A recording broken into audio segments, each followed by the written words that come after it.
I know you do. I know you know. 3:38. Oh, thank you, Steve.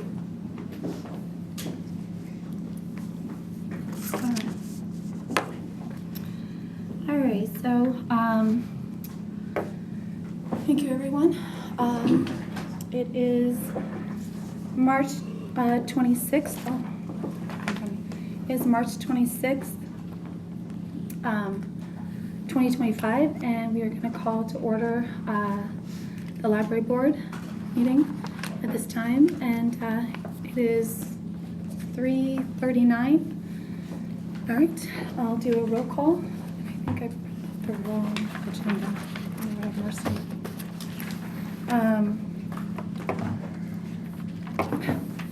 I said January 8th. Lord have mercy. Okay. She's always, I just realized. Sorry, it says it's supposed to be, oh, jeez. There are context clues down further. It was Yeah, like, okay, yeah, sorry. you're good. As you can tell, I'm sick. I'm almost like, oh my gosh. So it's March 26th. So first we're going to change that on the agenda. Okay, roll call. Joanna Daniels. Jim Hall. Haley Wilson. Cecilia Ranger. Pam Teller. Mike Bryan. Paul McCoy. Jackie Wilburn. Thank you so much. All right. First, we're going to start off with the invocation. And Mike, surprise, would you mind doing the invocation? Sure. Thank you. Heavenly Father, we come to you in Jesus' name, and Lord, we just proclaim that we are here as your servants to hear the voice of the Holy Spirit and to be mindful of everything that needs to be done to honor you, glorify you, Lord, for our county and for our children especially. And we just ask you, Lord, to guide us and direct us and bring a peace over this meeting that we can all just be calm and bring up the things that really need to get talked about and dealt with. And we just ask you, Lord, to guide us into those things. And we know you, Holy Spirit, we know you lead us into all truth. So that's what we want to do. We just want to be, we want your truth to be brought forth. So we just thank you for that, and we just lean on you, and we're depending on you, Lord, and we thank you for loving us like you do. In Jesus' name we pray. Amen. Amen. Help America. We let everybody know why you're late. We thank you so much for taking the time to be here. I appreciate you.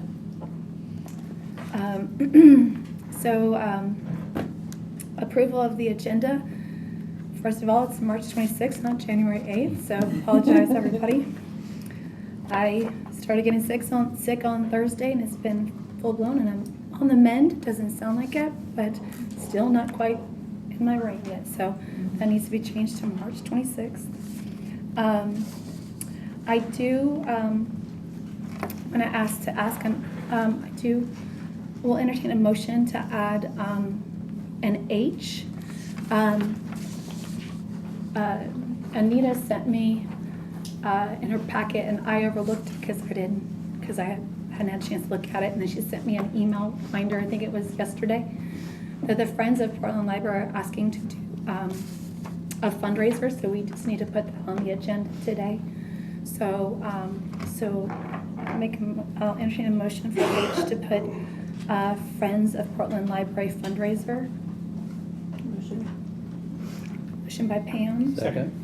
Joel, second by Mike. All in favor say aye. Aye. Anybody opposed? Any abstentions? All right, entertain a motion to adopt the agenda as amended for, say, March 26th and H. So moved. So moved by Second. Tim. Second by Jackie. All in favor say aye. Aye. Anybody opposed? Any abstentions? Okay. All right. Approval of minutes for January 8th.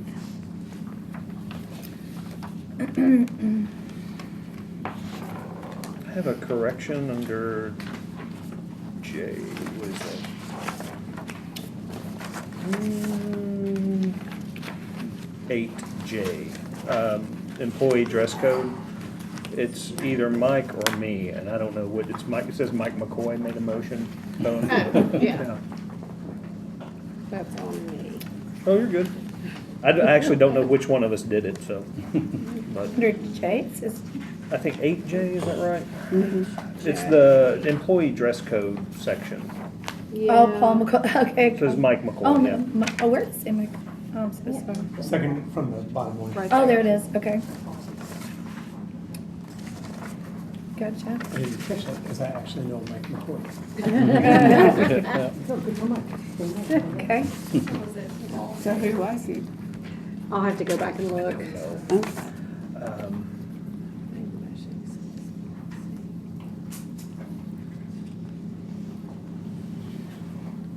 I don't remember, I'm sorry. That's, Oh, that's okay. And Let me- I'm fine if it was Actually, Mike. hold on a second. And I'm fine. Yeah, yeah, yeah. Let me see, I actually have my notes here, so let me see.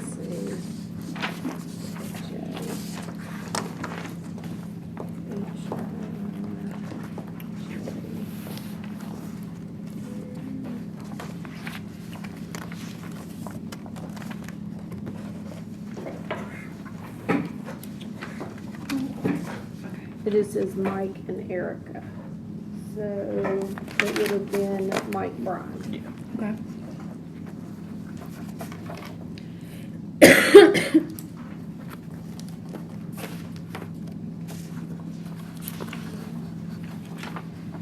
All right, I'll entertain a motion to accept the minutes as amended, as corrected, I should say.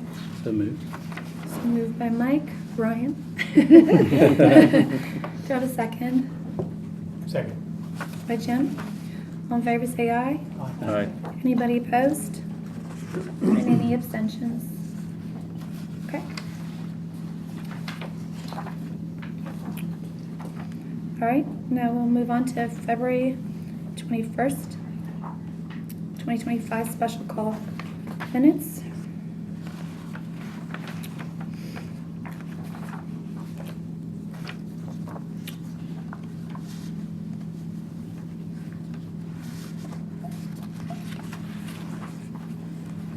I'll entertain a motion to accept the minutes from February 21st, 2025 special call meeting. So moved. So moved by Mike. Do I have a second? By Erica. All in favor say aye. Anybody opposed? And any abstentions? Okay. All right, now we're going to move on to recognition of public. Also, I apologize. I wanted to note that Anita from Portland is here, Gabby from Gallatin is here, Amy from Millersville is here, Phyllis from Westmoreland is here, and Alicia from Hendersonville is here as well. Do we have, I think we do we have some friends in the audience? Okay. Would you mind introducing yourselves? Because we love that friends are here and would like to know what friends group you're from. Yes, I'm Nancy Crawford, and I'm on a sign-up sheet to speak, and I got to meet you yesterday, Mhm. Joanna. I'm with the Millersville Friends, also Hendersonville, but today I'm speaking to Millersville. Okay, great. Thank you. I'm Jolene Cannon. I'm a member of the Portland Friends and also of the Gallatin Friends. Wonderful. Thank you. My name is Susan Haslam. I'm part of the Portland Friends. I'm the secretary right now for Portland Friends Library. Wonderful. Thank you. Okay. I'm Linda Ackerman with Portland Oh, okay. Friends. And I'm Rick Grimm with Portland Friends. Okay. Wonderful. Thank you. Glad to have you all. Glad to have you all. Appreciate it. All right, so we do have some people signed up for public comment. We're going to set to 3 minutes. Make a timer on here.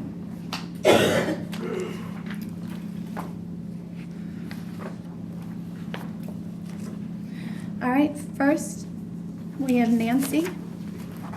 Nancy Crawford. Thank Where you. would you like me to stand? You can stand right up over here. Okay. darling.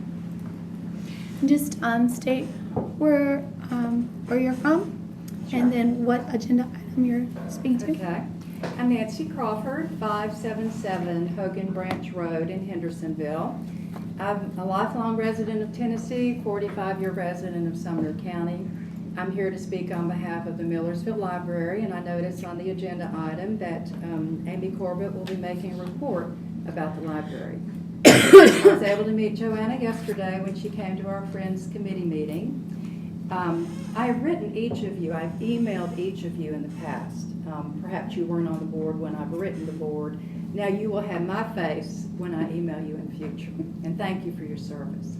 I want to speak to the wonderful effort that Ms. Corbett brings to the Millersville Library. I've been a patron since it's opened. I've been a member of the Friends since that became available to my husband and me.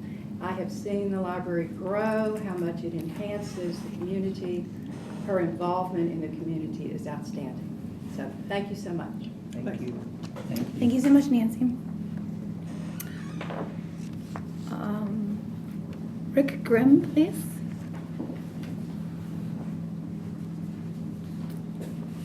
I'm Rick Grimm, 475 AB Wade in Portland, Tennessee. I just want to say thank you for putting their book sales request for a fundraiser on your agenda. The fundraiser will help us support the many programs that we provide at the library, especially the children's reading program during the summer. Also on the agenda you have the kiosk request from the Portland Library concerning a DMV kiosk, and please give that serious consideration. When we're talking about living in Portland, it's a 17-mile trip down here to Gallatin, 34 in the long run, okay? And it would help be a very convenient item to have available at the library for all of the citizens of the area of Westmoreland and Portland and the general area. Thank you very much. Thank you so much. All right.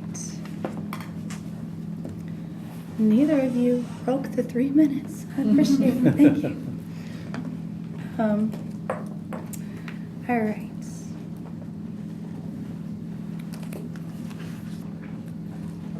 Can I make just a public note? I'm so sorry if I'm making if I'm checking my phone a lot today. My grandson was having a procedure done, and so it has my attention. So I'm sorry. I mean, I hope it does not appear rude. No problem. As it should have your attention. Yeah, exactly. Okay, all right, so we have moved on. Okay, so that's recognition of the public. Thank you so much. Okay, now it is on to the report of the chairman. I just want to thank everybody so much. As I've been on the library board since November of 2022. To say it's a learning experience, it's a little, that doesn't even describe it. So it has been a wonderful being the chair of the library board, and I appreciate you all for trusting me as the chair. I really appreciate the library board chair roundtables that the regional have, and I've been able to attend them, and I just learned so much. You know, when you get on a board, you like this, and a public board especially, I've been on other boards, but not this public, you learn a lot of things, and you find that a lot of things that are are misinterpreted by the public and yourself as well. And when I got on this board, we had bylaws that were so out of date that when I read the bylaws to come to the board meeting, it said we were meeting at 1 p.m. on Wednesdays. And so I put in my schedule, like, okay, 1 p.m. And then come to find out, no, we're actually meeting at 3:30 p.m. But the bylaws were never changed. And I was like, how does that happen if bylaws are the governing documents? So I came in and just trying to find out what the board responsibilities are and doing the modules, going to the trustee trainings, and still found out that didn't have a clear definition. And honestly, the public was completely confused and had a misrepresentation of what the authority of the board is. And so what I want to do right now, and I think even the commissioners, we are finding that commissioners aren't even aware of what exactly is the authority and the role of the library board. And through no fault of most people, because they just don't know. And so what I'm going to do today is I'm going to read a few things because they have this great comparison of responsibilities between the board and the library directors. And just want to clarify a few things because there's been some stuff said at commissioners meetings that is really not quite true, and maybe through no fault of their own. Maybe they just don't have the right information. But also, I know that there's been things that have been put on Facebook and social media that are untrue as well. So I just want to read a few things about what is the trustee's responsibility and what is the library director's responsibility. You know, and I think that this is good to know for the directors so they know what their boundaries are, we know what our boundaries are, and we can all understand what the expectations are. So, for the trustees, the duties and responsibilities include legal responsibilities as established by statute and establishment of policies governing the day-to-day operation of the library. So we are to create policies that govern the day-to-day operation of the library. Okay. The library director is responsible to the library board for implementing the board-adopted policies and long-range plans for the development of the library programs. So the library directors, we are to create the policies. They are responsible for implementing the board-adopted policies.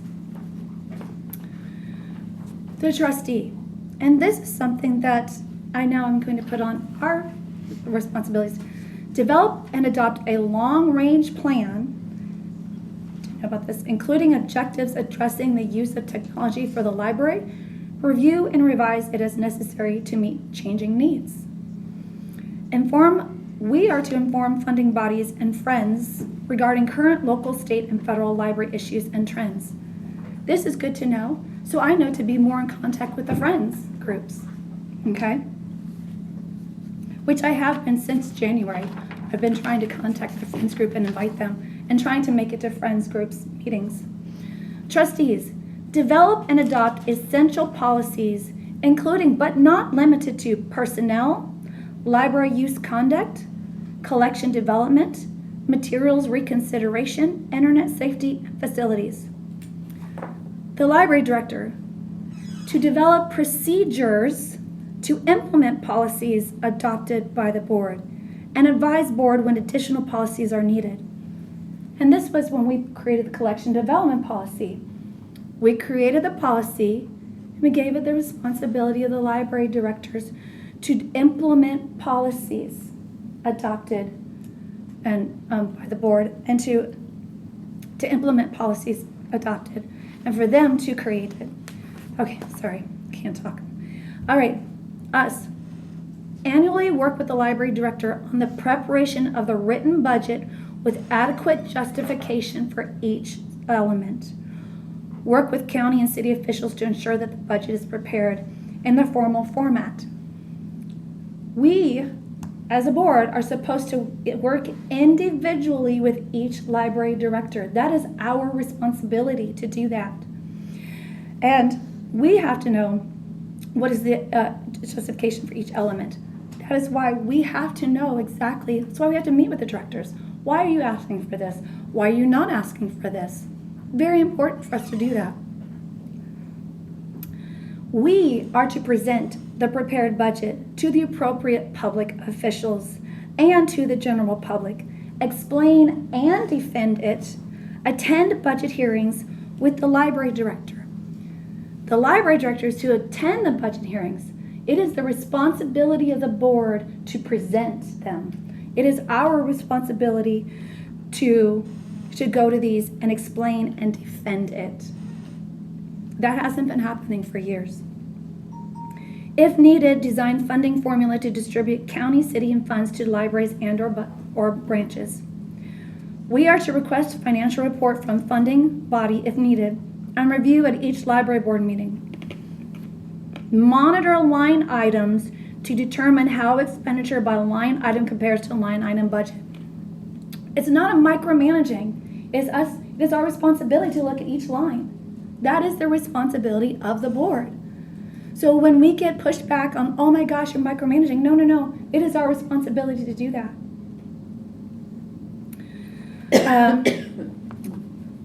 Review procedures and records for accuracy and completeness, and arrange for an annual audit. I didn't know this. So we're actually supposed to be arranging for an annual audit of these things. So, and then the library directors are to assemble all documents for an annual audit. Okay?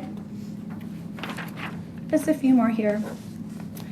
We are to establish a well-defined employment procedure to be followed for all positions, not just the director, for all positions. Be sure that all local, state, and federal laws are met regarding advertising of positions and maintenance of personnel records. We are to establish job descriptions, salary scales, benefit packages, personnel policies. All should be based upon jobs of comparable nature in the government departments. We're supposed to be doing this. The director is to follow the board's adopted employment procedure for filling staff vacancies, advise the board when additional positions are needed to improve the delivery, follow the board adopted job descriptions, salary scales, personnel policies, and notify each staff member of changes. Advise the board of needed policy changes. We are to monitor the administration of the library for effective use of personnel, quality programs, and materials. And we are actually require staff to attend professional development. Hence why you see on the agenda today, checking about staff training. Collection development. Establish a collection development policy and materials, reconsideration policy, and review it annually. We are to review this annually. I didn't know it was reviewing it annually. Okay, so the policy must reflect the minimum requirements established by the library service agreement, which we did in 2023. In addition to a selection policy, establish a deselection policy that includes disposal procedures, recognize the facts that materials do wear and tear, and encourage regular weeding. The director, select materials in accordance with the collection development policy and selection plan. Follow board procedures for addressing citizens' concerns. And maintain a regular schedule of removing materials. This means no matter who is responsible for it, there should be a continual, maintained schedule of removing materials. That is the director's responsibility to make sure that that happens.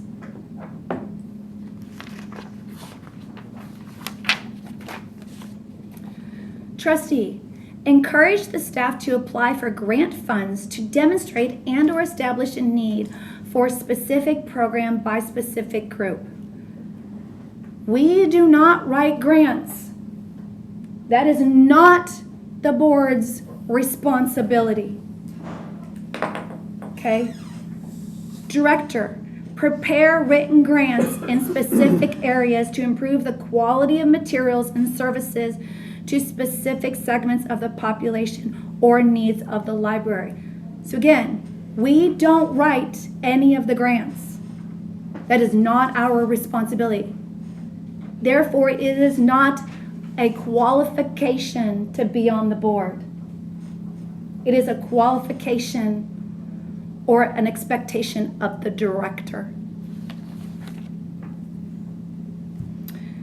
And trustees, regularly communicate with the Friends group. And I just want to say to the Friends, I am very sorry that we have not been communicating for the last few years. And I want you to know that moving forward, that will be a priority of this board. And lastly,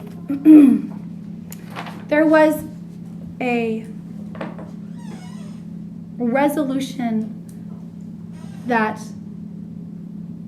came before the commissioners that was voted down by one vote. And even our own commissioner that is on this board voted for this resolution to come forward, but luckily it was voted down. That basically is saying that this board, and especially Jim and I, are not doing our jobs to make sure that the libraries are safe for children. This is false. This is something that I cannot believe was even brought forth, and that our own library board member voted to bring it forth. This is something that I, as a chair, especially since I was named and Jim, our vice chair, was named in this is something that we take very serious. And as the chair of the library board, I'm going to make sure that this resolution remains false. Not only for the betterment of our libraries, but as our responsibility to state law and to our community. So that concludes the report of the chairman. Amen. All right. Moving on to old business. Old business, we have one thing, which is the DMV kiosk. If this DMV kiosk were to come into effect, we would have to create a policy around this as well. So I will entertain a motion to open this for discussion. Motion to open. Second. By Pam, second by Mike. All in favor say aye. Aye. Anybody opposed? Any abstentions? Okay. This has been, I think we've actually had this since November of last year. I do remember in January, though, that Cecilia said that the person that was overseeing this actually resigned, and there's another person. I'm just going to put it out there. In my opinion, DMV kiosk doesn't belong in the library. All of our cities have city buildings, and in my opinion, this would be a better place in the city building. The Portland Library is pretty close to the city building, and you literally would just have to go across the way to go to it. Also, as I've heard from numerous of our directors, library employees are already overtaxed with, things to do. They're already underpaid and overwhelmed. We're here.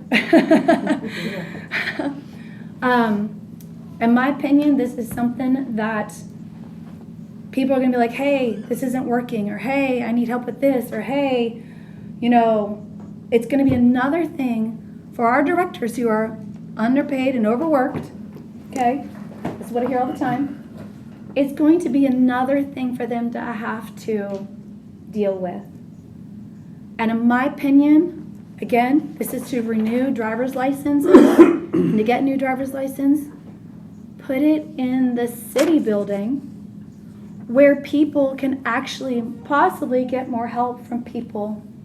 And to me, that is a more appropriate place for it.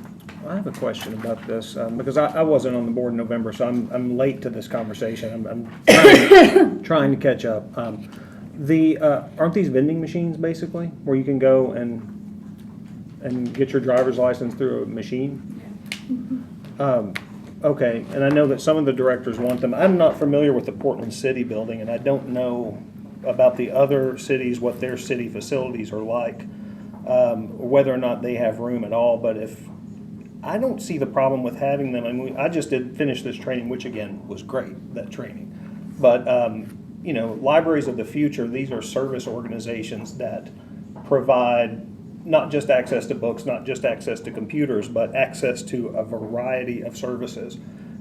And if it's a machine that's sitting there that people can go to that, friends from the Portland Library say they want, other people, other directors are saying they want, I don't see the problem with it if they want the machine, if it's a machine. I can address the city building. Oh, good.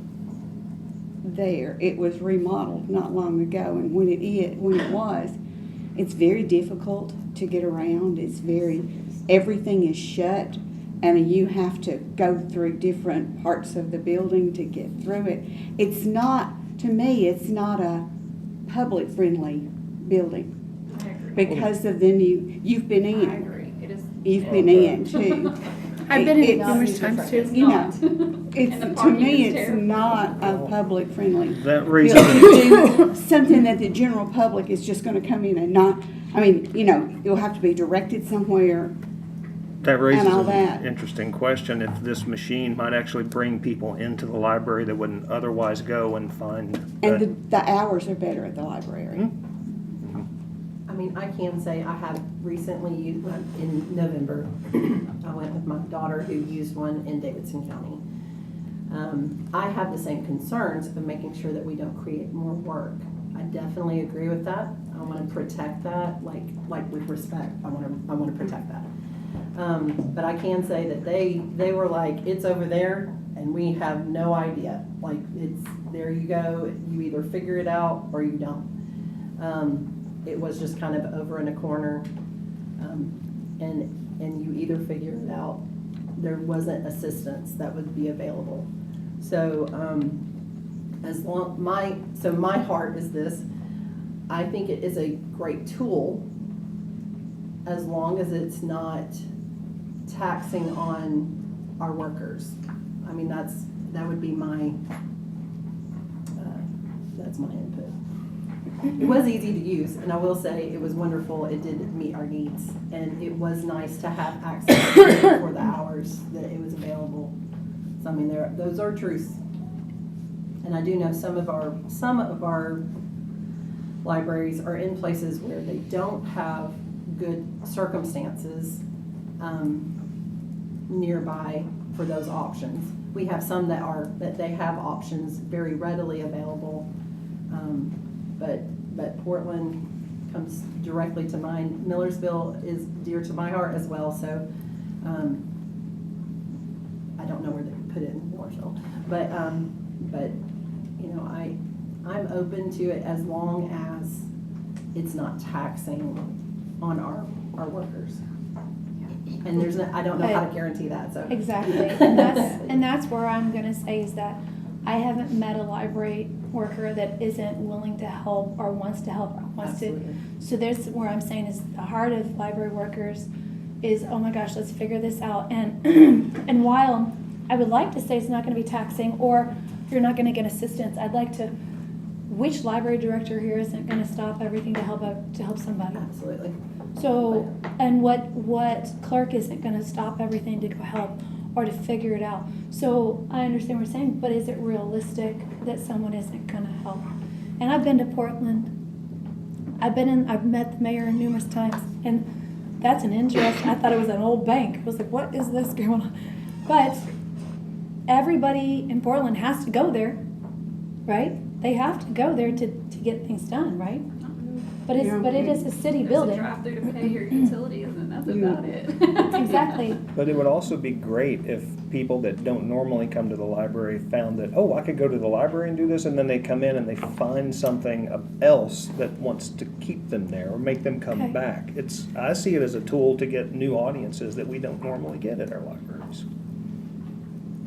We could use that at argument for anything. And we should. And when do we stop the libraries? When we need to build bigger libraries. And then we But keep is the- making that argument to build bigger libraries.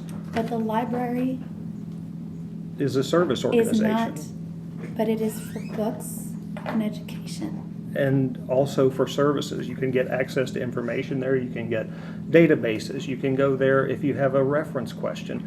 And if there's a vending machine in the corner that lets you renew your driver's license, you ought to be able to go there and get your driver's license renewed. If it's not going to cause a problem. That's my opinion on it. So. Did you? I guess I see it as causing a potential problem. And again, where does it stop? Everyone's going to use that argument. And when do we then our libraries become overworked? And again, why not put it in a city building? I'm assuming they have rules for who can do much on this, like any type of maintenance or error codes or anything like that. I'm sure they don't want anyone to touch it, except, Someone so- trained. Yeah, I would imagine that they have very strict rules for Makes that. sense. Who does oversee the kiosk when it's there? I mean, who maintains it? Who comes in and checks to make sure everything's working? I mean, the library wouldn't do that. So who puts the kiosk there and who makes sure that it's working and plugged in and It'd all be the that? Department of State. Department. So I'm just saying, so do they come check it once a week to make sure it's working and refill the driver's license? I don't know if she would know, but since there has been conversation lately, would we like to suspend Robert's rules and see if, my brain just went. Yeah, I understand the Anita, motion you to know Yes. the suspend answer to Robert's that, rules. please. Yeah. Second. Okay, wait, who was Who's the first? That was Mike. Mike, and second. I'll give you that Second by Paul. All in favor, say Mike aye. Bryan. Aye. Anybody opposed? Okay. Anita, do you know who? It's Do you the know? state, It's it's the the state. Department of Homeland Security. Okay. Yeah, they come and there is paper that's required, certain type of everything. And they come periodically, I don't know what period it is, but they do come periodically to check the machine, make sure everything's running good, and to refill it. Do you know what that involves? Did they tell you? Okay. Did they tell you this is completely maintenance-free for you? We're gonna come in and deal with this, so For the y'all don't most have part, to do yes. anything? Yeah, I mean, I can't say that there won't be a stray question, about which Right. button to hit or something Yeah. like that. But for the most part, yes, they said it's fully automated, automatronic, whatever you want to call it, to where it takes care of itself, yeah.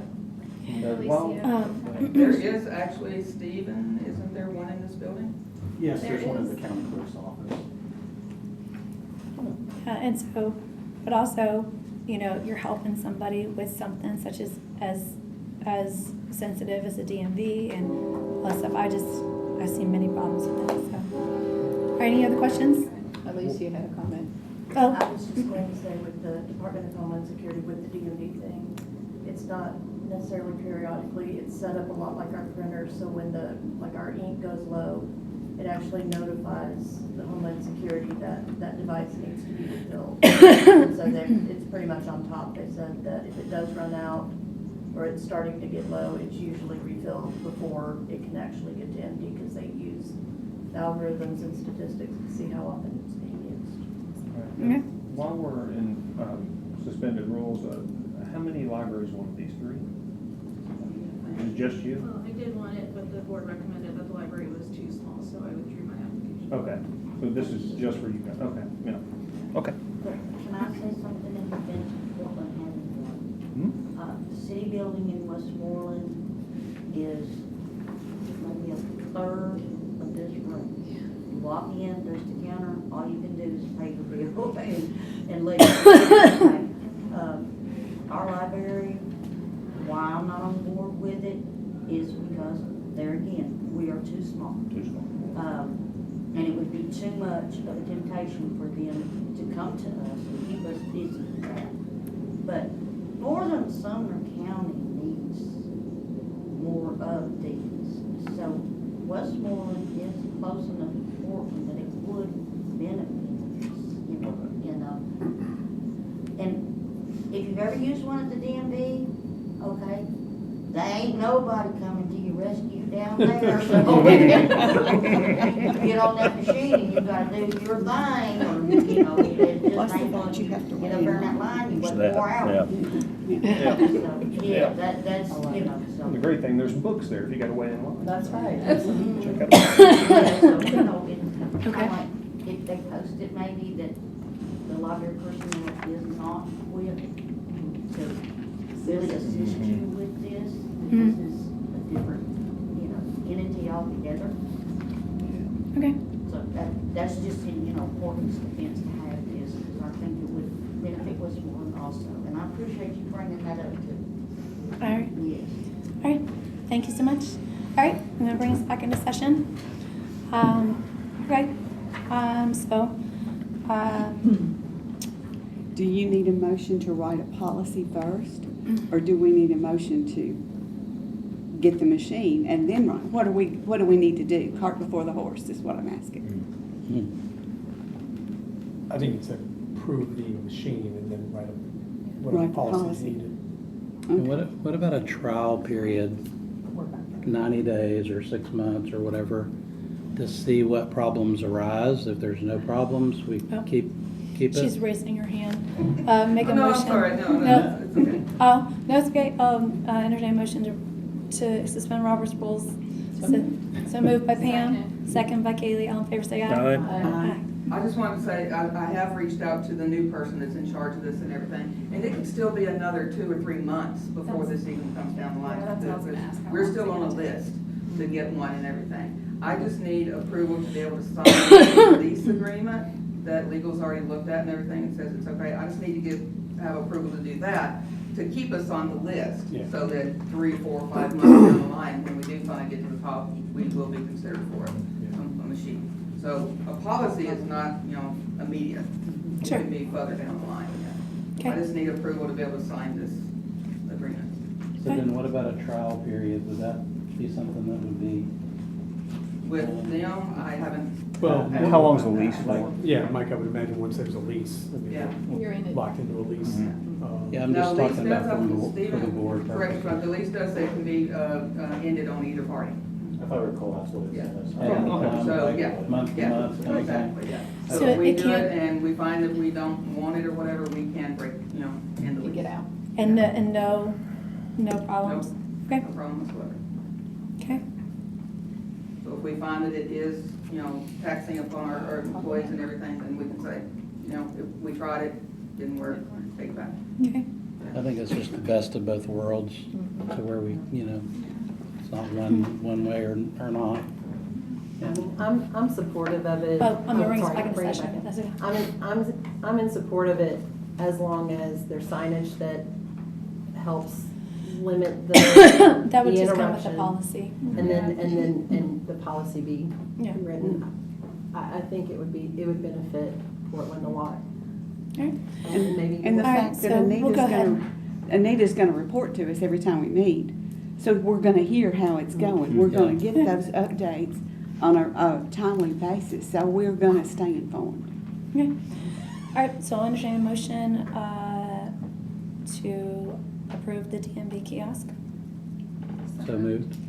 So moved by Mike. Second by Kaylee. All in favor say aye. Aye. Anybody opposed? No. I'm opposed. Okay.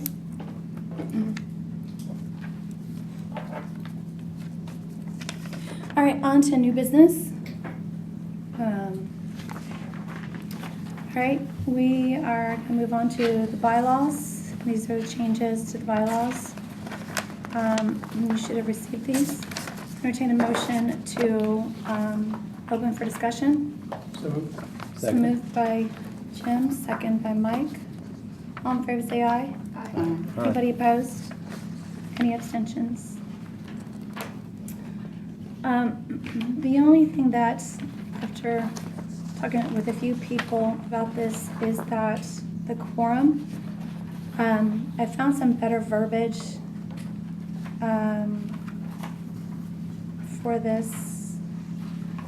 Instead of under quorum, for a quorum of majority of seated board members, I found duly serving or appointed must be present in person to conduct business.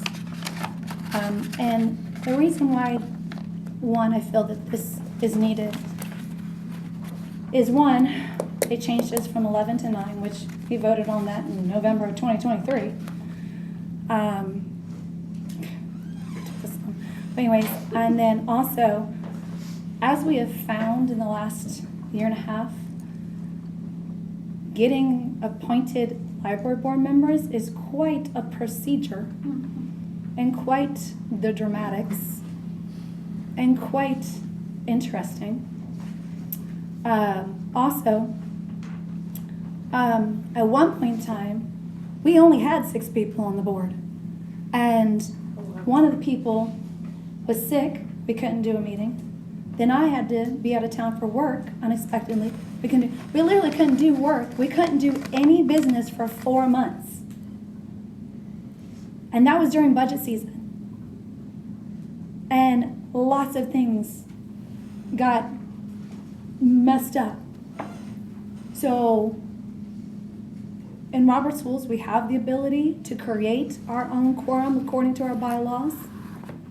And so, opinion, it should be majority of those duly appointed. Sorry. Oh, why do I have a timer on? So sorry. Forgot to turn the timer on. This just keeps going. Sorry. So duly serving or appointed. And we could even put a quorum, the transaction majority, which is, and I could put half plus 1, could define it. Majority, which is half plus 1 of the duly serving or appointed members must be present person to conduct business. That way, we don't run into that problem ever again. So it's a floating majority is what you're saying? Depending on the number of people On the board. Not 6 members, right. Yes. Yes. That way. So that's allowed in Robert's rules? Mm-hmm. So, okay. Because we can create the majority, and it says involuntary or smaller Majority of boards. the board members appointed, or the size of the board, right? So even if it's unfilled, I wouldn't, well, it's a legal question, so I don't know, but it just, I've never heard that before. This was my question, like in the nonprofit and county government world, Robert's rules are a little different. Like in the nonprofit world, what you're describing is perfectly normal. That's what I see all the time. But in this training I just did, they had specific numbers in the For the size of the yeah for the size of the board. Yeah, and that's all I know. And I've I don't never heard is this that before. is that a TCA code or is I don't that? know, I'm looking at it, I don't know, I wouldn't know. That was the only question I had about it, because I'm used to this way where it can be like Ordinarily, if your board shifts. Ordinarily, it's majority members of the board. You do have the authority to have it in some other manner, but typically at most boards, it's the majority of the members of the board. But like she said, it's up to your all's discretion. But ordinarily, like in this case with 9 members, it would be 5. 5, just say it and make sense. It just But goes. we could do it according to what I'm saying, correct? Yes. Okay. So for instance, if we had gone down to 6, like we were stuck at, which was quorum with 11 spots, when we only had 6 that were filled, we were only the quorum. And so like she said, I had a funeral one time, you had sickness. So, I mean, I do hear the wisdom in that. Right, we are a full board right now, right? Aren't we 9 now? So I mean, 5 would be great, but if we ever were to dip below that, it does help have some give so that the board can meet and function if needed. Robert's Rule speaks about the authority of the board to do this. This is in Rule 3.33. In an ordinary society, a provision of the bylaws should specify the number of members that shall constitute a quorum, which should approximate the largest number that can be depended on to attend any meeting, except in very bad weather or extremely unfavorable conditions. Mm-hmm.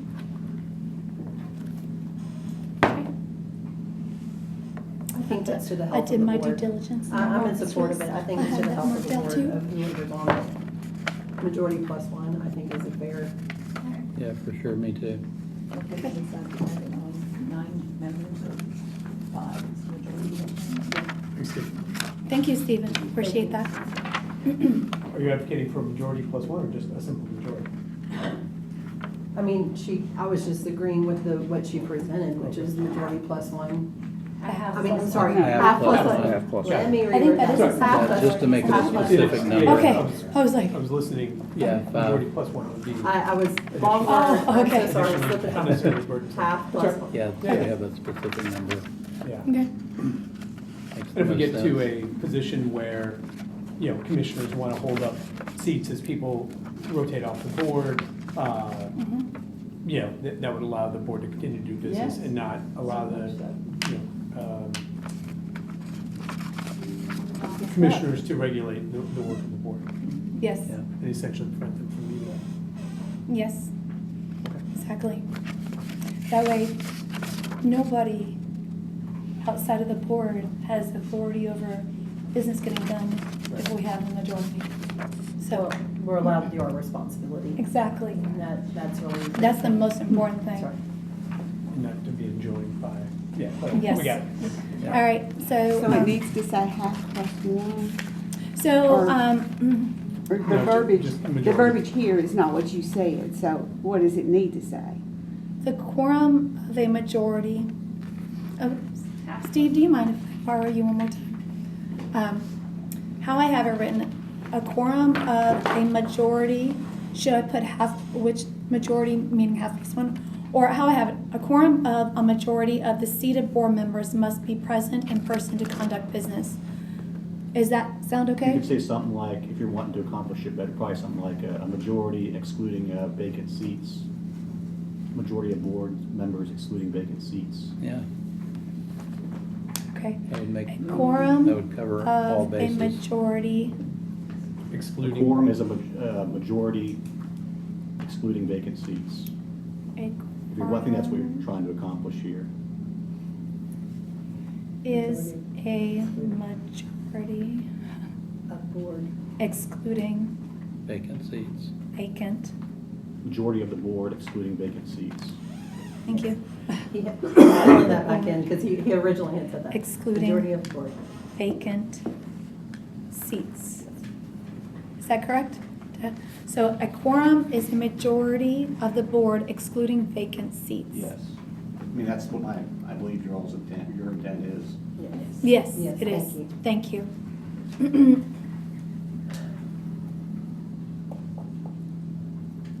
Okay, so we'll just put a quorum. So then B, under Article 5 meetings, B will read, a quorum is a majority of the board excluding vacant seats. And then a quorum for the transaction of business shall consist a majority of the board excluding vacant seats. Yeah. Okay, question. If there is one seat vacant, then there are 8 seated members of the board. Is a majority 4 or 5? It'll be 5. It's half plus Okay, one. half plus 1, okay. Yeah, So, I mean, specifically, if it's an even number, you would have to do the plus 1. If it's an odd number, it's obviously there Gotcha, already. okay. Yeah. Okay. So do you need to qualify that? You don't have to say half plus one. Majority is. Yeah. majority is, Yeah. is half plus one. And it says that we operate according to Robert's rules, so it would default to what Robert's rules is, and Yeah. Robert's rules is half plus one. Okay? As you saw, upping our board meetings to 10 times a year. See that? And I just really feel that with 5 libraries, that we really need to do that. Having every other month, and there's so much. And guys, we have so many policies to go through. I'm just like, oh, and we have, and as again, there's so much more that we should be doing that I knew that I thought that we should be doing. So anyway, so that's, except for June and December, I kept June out in respect of the directors, because we know June is crazy town. And then December, as well. So, What, are we not using study sessions anymore? not if we change this. That would be in place of that. Okay, my concern is that, the board meetings as we have them where we are voting all these things, this takes a lot. The study sessions, it seems like is a great place to hash out particular issues where we don't have a vote pending. We can talk about all these things. I don't know, I see your point about 5 organizations, but it's really 5 budgets. All the policies are really for one organization. It's the whole system. But I don't know that, I think 10 meetings in a year might be too much. Paul, I Well, know you're and new the- to this, but we have still had 10 meetings a year. I'm all for the 10, I'm talking about 10 voting meetings in a year, I think might be too Sure, much. 10 voting meetings in a year. So, hi Paul, so the 3 of us came on at the same time, so we were told, but we were told it's every other month, which that was. So was I. I was told that too. It was every other month, and then Jackie had even said, but we usually put in these extra roundtable or study sessions so that it was to earmark that space in our schedule. So if a special call needed to be called, and it very commonly was. So that's why we say it's felt very common. Yeah, well, I mean, and It's not been isn't, every time, but it's been very common, so it's just making it documented now rather than maybe we'll have a meeting and maybe we won't, because every other month. so you can't have a vote at a study session right now? No. Okay. It's gotta be a special call meeting. But if you turn it And- If you turn it into a special meeting, call, which And very is, commonly they were Okay. pushed into. But you have to, and you Yeah. have to have the agenda and stuff. Okay. Yes. And okay. referring back to the chair roundtables, what I've found is that many library boards that oversee 1, possibly 2, actually have meetings on a monthly basis. It is not, actually, we're in the abnormal. And often they can keep the meetings till like an hour and a half. Exactly. When they have them more frequently. When they have them Yeah. more frequently, instead of them being That's a 3-hour great meetings. concept. Yes. I was told every other month, and they're only about an hour to an hour and a half long. I was told Yeah. that too. When I got voted in and I was asking, what's the plan here? How does this go? Yep. Yeah. Right. Okay. It's fun. But changing that language doesn't change the missed meeting language at all? For the attendance? Yeah, that stays the same? Yeah. And you have more chances to miss an official called meeting. Yeah. In my opinion, if you're gonna be on the board, you should be on the Show board. up. This is a huge responsibility.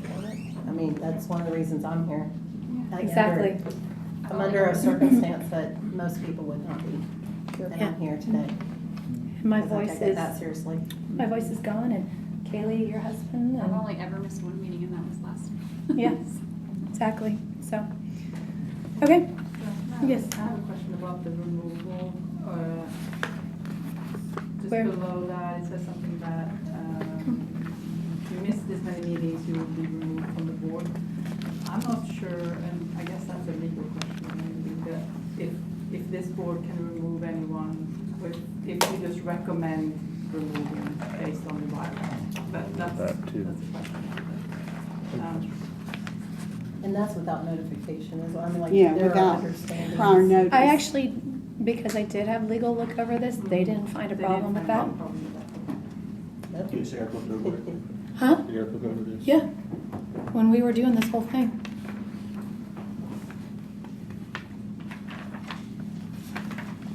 And I don't think there's What any. page was it on? It's under I just want attendance. to make sure, I don't want to. No problem. Attendance. Under C, attendance, and it is in, What article? sorry, Okay, I'm looking. Article 3, board members, under C, attendance, and A.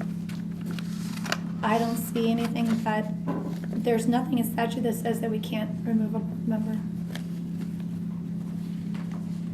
I'll have to get with Eric and get back just to make sure that there wasn't any cross wires anywhere. Sure. So it just seems a little odd to me. I'll check into it though. Okay, thank you. And I do believe that you were there when we were doing these as well, these That was bylaws. 2 years ago. I know, but I had both you and Eric look over these bylaws and look over them. So I do believe that you were working closely with us at the time. So, okay. Well, okay. Thank you.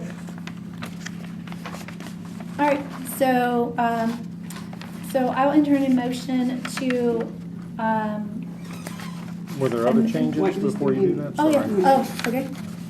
Wait. Go ahead. I would like to leave that language in about recommending how many members from what area of the county. That we have 2 from Hendersonville, 2 from Portland, 2 from Gallatin, 1 from Westmoreland, 1 from Millersville, and 1 at large instead of 3 at large for the membership So- representation. My reason for taking that out is because, in my opinion, there's no reason to, we all represent the county and all the libraries. I've went to Westmoreland so many times. I've gone to Gallatin so many times. And in my opinion, you know, that only caused more problems when appointing people to the board from the commissioners. There was an argument, oh, well, we need someone from Westmoreland. Oh, we need someone from Gallatin. Oh, we need this, we need that. And it just, in my opinion, there's no statute that says that. There's nothing that says that we have to do that. But our government, we have 2 senators from every state in the 50 United States. It's equal. Our districts for our commissioners are across the county. We're not districts. No, but We're communities. We need equal representation from all the we communities. all represent the board. Nothing in statute says that we have to do this. Well, the way the But language it's is a good written idea. is It that, doesn't yes. have to be a thus saith the law. I mean, it's just a good idea to have that representation from across the county because everybody loves their libraries and it's an opportunity to serve. It is, but there's no reason, us not having it in there doesn't mean that someone can't have someone from Westmoreland.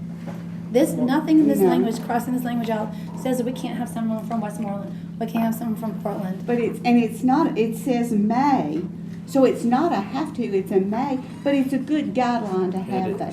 It's a good aspiration. When I've been to the library in Portland twice recently, but I don't live in Portland. I only know a handful of people in Portland. And if I walk down the street in Portland, nobody knows me. But everybody knows Anita. And everybody would know somebody from Portland that was serving on the board. It's a good basic tenet of Republican government to have people who are governing be among the governed. And in this case, I think it should be an outright requirement, but I'm not going to win that fight. I think we should at least retain it in the bylaws as an aspiration. Who here's from Hendersonville? Who here's from Gallatin? Okay. Who here is from Portland? Who here is from Millersville? And who here is from Westmoreland? Okay. So again, if the commissioners wish to say, hey, you know what, we want to do that, then that's their prerogative to who appoint us. But in my opinion, having in the bylaws causes confusion, and I really feel. What happens if we don't have somebody from any of those? It does say may, so it's not binding, but I think we are stepping into the commissioner's purview of who they appoint. It's not really up to us to speak into that. You know, should we also recommend that, you know, the credentials they have, or you know, or even drill There's down farther. obviously a list out there that. Well, I'm not sure. seeing There's a list. I don't know who has requirements it, that but Yeah. None of us are reaching. Yeah, so I That's what think I've heard, this, like, and I, I've heard you know, that a I lot. hear everything you're saying, and I don't disagree, but I'm not sure this is our place. I just in our think bylaws. in our bylaws, as the board governing all of these libraries, I think that we should have this aspiration represented so that the people in Westmoreland who look at this table and don't see anybody from their community at least know that we want somebody from their community on there, that the county commission sees we want somebody from their community on there. And if we take this out, then it doesn't matter, and then next thing you know, you got 9 people from Gallatin, 9 people from Hendersonville, you know, and the other communities are left alone. I think we have to make it a priority to have representation. Well, if we were the appointing body, I would be more inclined to agree. We don't do the appointing of that. I don't think the wordage is necessary, but, I mean, like, I would like to ask an additional question on what you said. How many of us have been to 3 to 5 of the libraries in our county? Okay. How many have been to all 5? So for me, I think that we care about who we're responsible for. You know, yes, I live in Millersville. I've been in there more often. I've sat down and done puzzles and things like that and been a part of there.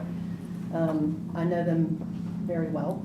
But I also have been to all of them, have gotten to know so much of the staff of most of them, and I care about them. And so I don't think that we have to put wordage for things that we're not responsible for. We are not responsible for appointing. I know a lot of people think that. We are not responsible nor Not at have all. any power over who is appointed to this board. But your resumes are lovely. Yes. But I just don't think the wordage is important for us to come from us. And also, as a governing document, in my opinion, governing document is a shall and is definitive and should be talking about everything that we have authority over. We have no authority over this. So having aspirations in a governing document, in my opinion, has no place. So, did you have a question? No, I was just gonna make a comment. I was looking into what we discussed a minute ago. If you all come to a point, Okay. we can come back to it when you're ready. Any other discussion on that? I hear where you're coming from, but I just don't feel it has a place in here. Cecilia did. Oh, have yes. Just a comment, which is not, because I kind of get what you're all saying about, you know, representing and all that stuff, but I think what you're saying is very important, that this is a board for all the libraries, and that you don't have that, you know, and you have power over that to make sure that all the board members do visit all the libraries and just kind of represent the entire board, Yeah. which is kind of a big deal. Yeah, it's very important. I was Yes. gonna go back to the removal of members that we talked about earlier. Okay. By code, it's set for a term of years, the membership on this board by code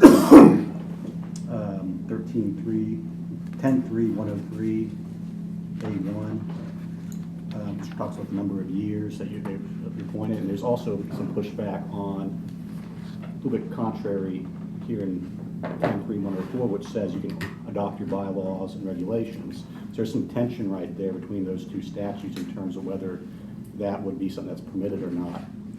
You know, I believe it's, you know, something that I wouldn't recommend that you do. You know, it could be legally suspect, you know, since the statute does say a term of years for the appointment. And that term of years is 3 years.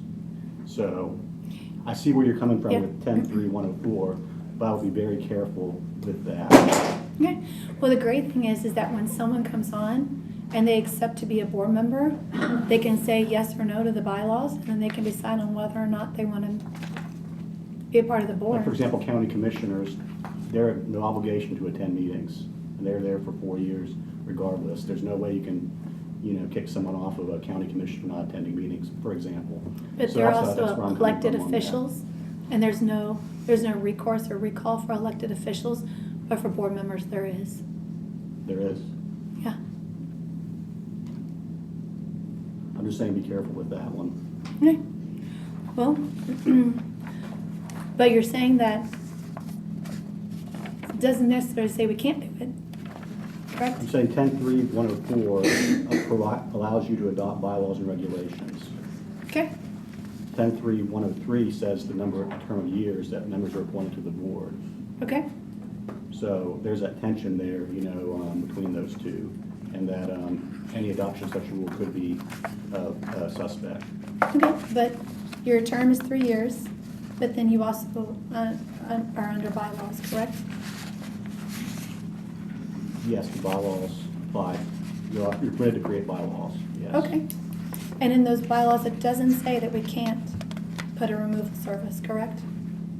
Yes, your bylaws do not say, your bylaws say that you can do that. Okay. Your bylaws, you can do that through your bylaws if you wanted to, but there's the possible conflict with statute. Okay. So you're aware of But that. it isn't a definite conflict with statute, correct? There's very few sure things in the law. There's a lot of conflict in the law. Okay, And I'm great. telling you, just be careful with this because you don't know what the consequences might be in the future. So just Okay. be very careful with that. So the statute says the term of 3 years. And if we arbitrarily decide for whatever reason, lack of attendance, that we remove somebody, that's where the tension's Well, gonna it's be. between 10.3.103 and 10.3.104. Yeah. 10.3.103 sets the term of years, of 3 years.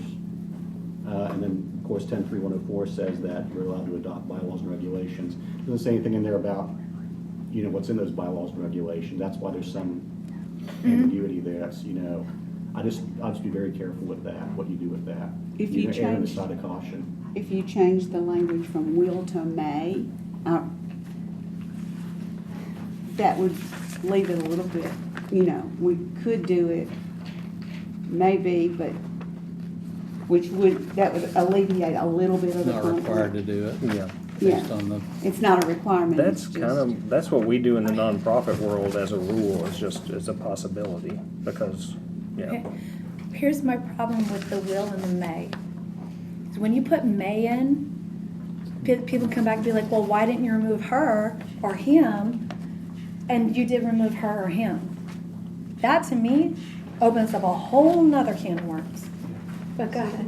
Just what I wanted to say was that what we see when that type of language is in there is usually that the board may or can recommend removal of a board member, and the recommendation will go to governing body. That's what I was, if you want to do this, that's what I would suggest. Is that what other boards do that you've seen? Yeah, that's, if it's in there, that's usually what the language that they use. That's what I They're would, not that makes pointing sense. anyone. yeah, I'll be a lot more So comfortable then with that. it would go back to the To the commissioners commission. who are the appointing body. That makes sense. So there's an issue here, is because, you know, there's a new Senate law that just went into effect that actually allows local governing officials to remove board members easier without due process and without cause. And that just went into effect, okay? So, and one of the arguments was that, well, boards don't have the ability to remove these people, but that's incorrect. Because as you said, we have bylaws that we can create in order to remove people that are not doing their job. Because according to Senator Farrell Hale, on the floor of the Senate, in his argument for this, he said that the only reason for this Senate bill, according to William Lamberth too, the only reason for this bill is to make sure that people are not doing the people that are not doing their job on these boards and are not in attendance can be removed. Now, the great thing is that our bylaws set an attendance policy, and we can remove them. Doesn't say we can't. Now, the commissioners, I'm assuming this new law that was just put into effect is just supporting what we have in the bylaws. That if someone's not in attendance, you know, Farrell Hale and William Lamberth Well, said, that law would allow the county commissioners to. correct. remove, But yes. what I'm saying here is that if there's going to be a law to put into effect for people that aren't doing their job and aren't showing up, why can't we put it in our bylaws? There's nothing that doesn't say that. And we're just doing what Farrell Hale and William Lamberth is trying to make sure that's done on these boards, right? That we're just making sure. And it's been in our bylaws, and nothing in any statute says that we can't do that as a board. Well, there's some tension between the two. There's tension, Because there's a term of years. but there's a Generally, tension between anything. your term of years, yes, you serve that full term of years unless Okay. you resign or die or something like that. Or, Okay. you know, so I think Cecilia's recommendation is something that I would feel very comfortable with if you all considered it. So.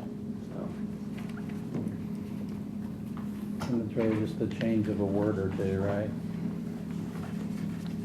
In my opinion, if we're gonna be on the board and these are governing documents, my opinion is that we can always table this, but in my opinion, we have an attendance policy.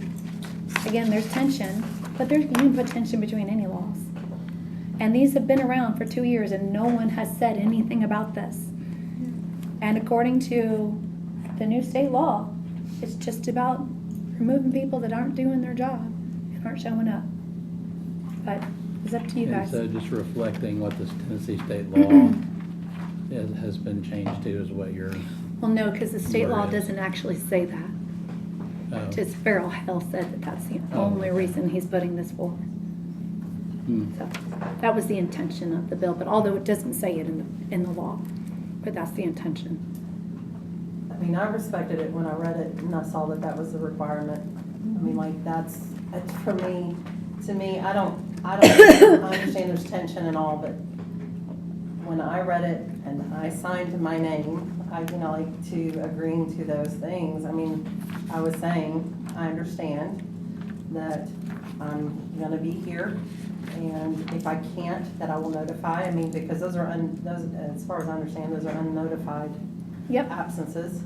Yep. There's a lot of Exactly. understanding and a lot of grace there, but it's about unnotified absences, and it's to save the board from having people who just don't come on a regular basis.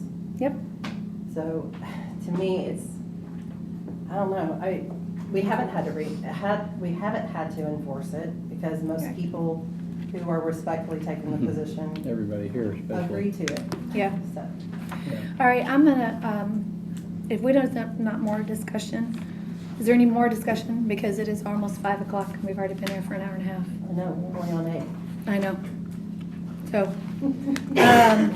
I'll entertain a motion, if there's no further discussion, to amend the quorum under Article 5, meetings A, under B, to say, a quorum is a majority of the board excluding vacant seats must be present in person to conduct business, and a quorum for the transaction of the business shall consist of majority of the board excluding vacant seats.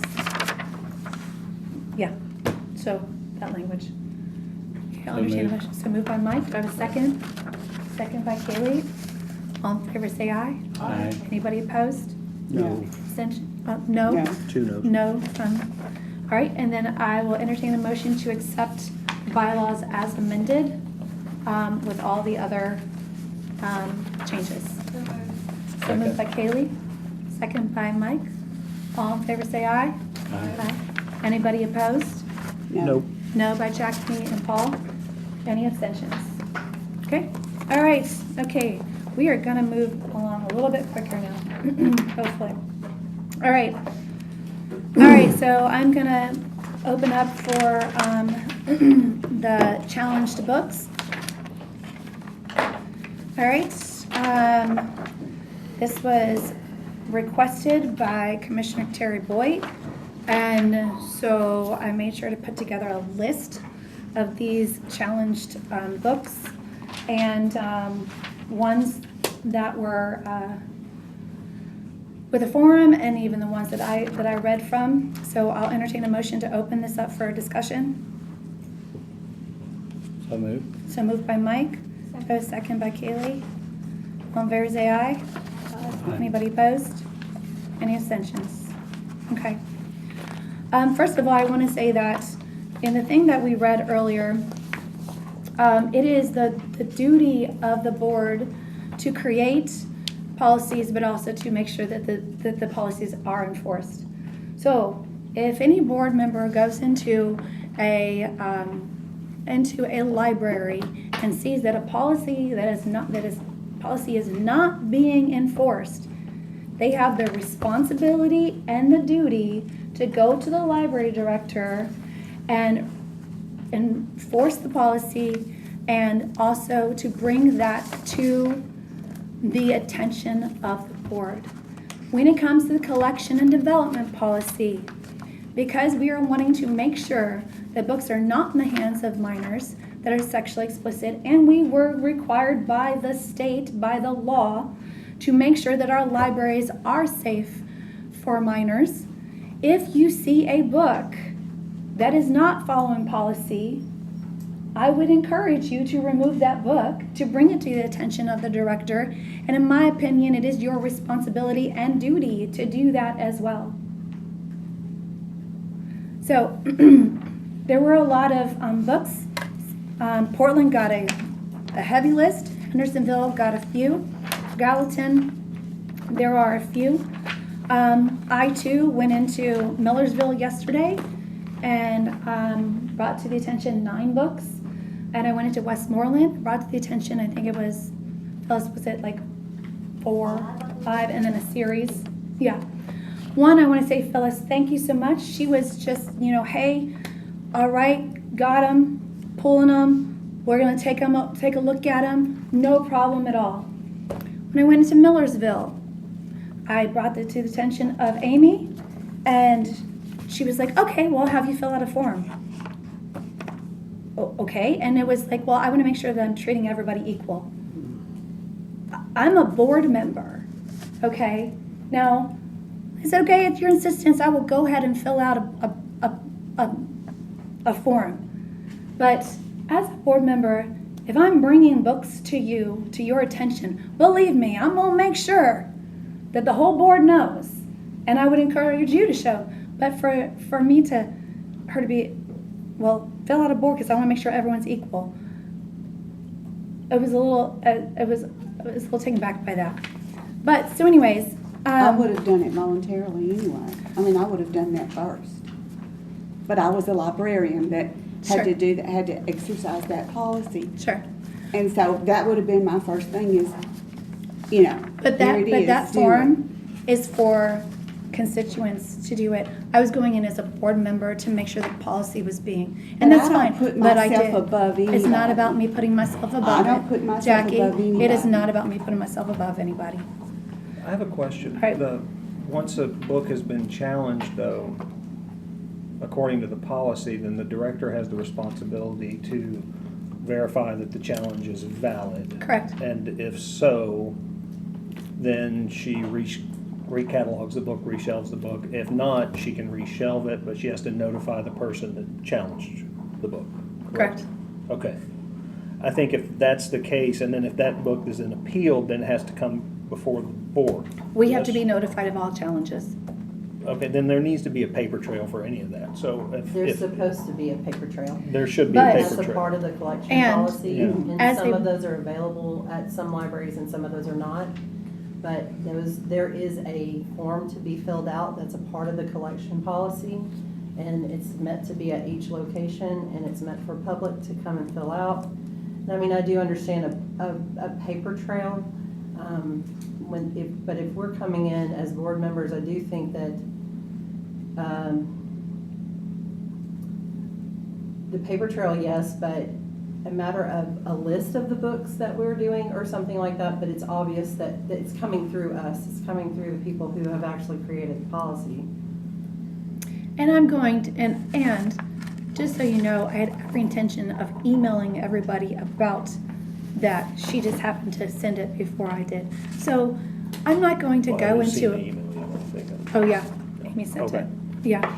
So I'm not going to, I would just advise, I think if I was a director at one of these libraries, if any book is brought up and said this book violates the policy, I think at that point, no matter who brings it, that triggers a process. And we need to stick to that process, because if we don't, no matter who does it or how it comes aboard, that presents problems for the legal people if we get into that area, which some of this stuff could eventually. I think paper records good. So, does anybody have that? All right, so I wanted to bring up some of these books that, I'm going to be quick about this. Some of these books were sexually explicit, but some of them had to do with transgender and gender ideology and gender confusion. And I was a little taken back by some of these that were actually in the kids sections. I was like, whoa. And so one is Call Me Max. It says, when a baby grows up to be transgender, it means that the grown-up who said they were a boy or a girl made a mistake. Okay. The illustration on this page depicts a young girl, Max dresses as a boy, speaking to a young boy named Stephen. Okay. Love, Violet. This talks about a little girl that is in love with another little girl. What if Violet couldn't give her a Valentine? What if Mira didn't want her Valentine? My Maddie.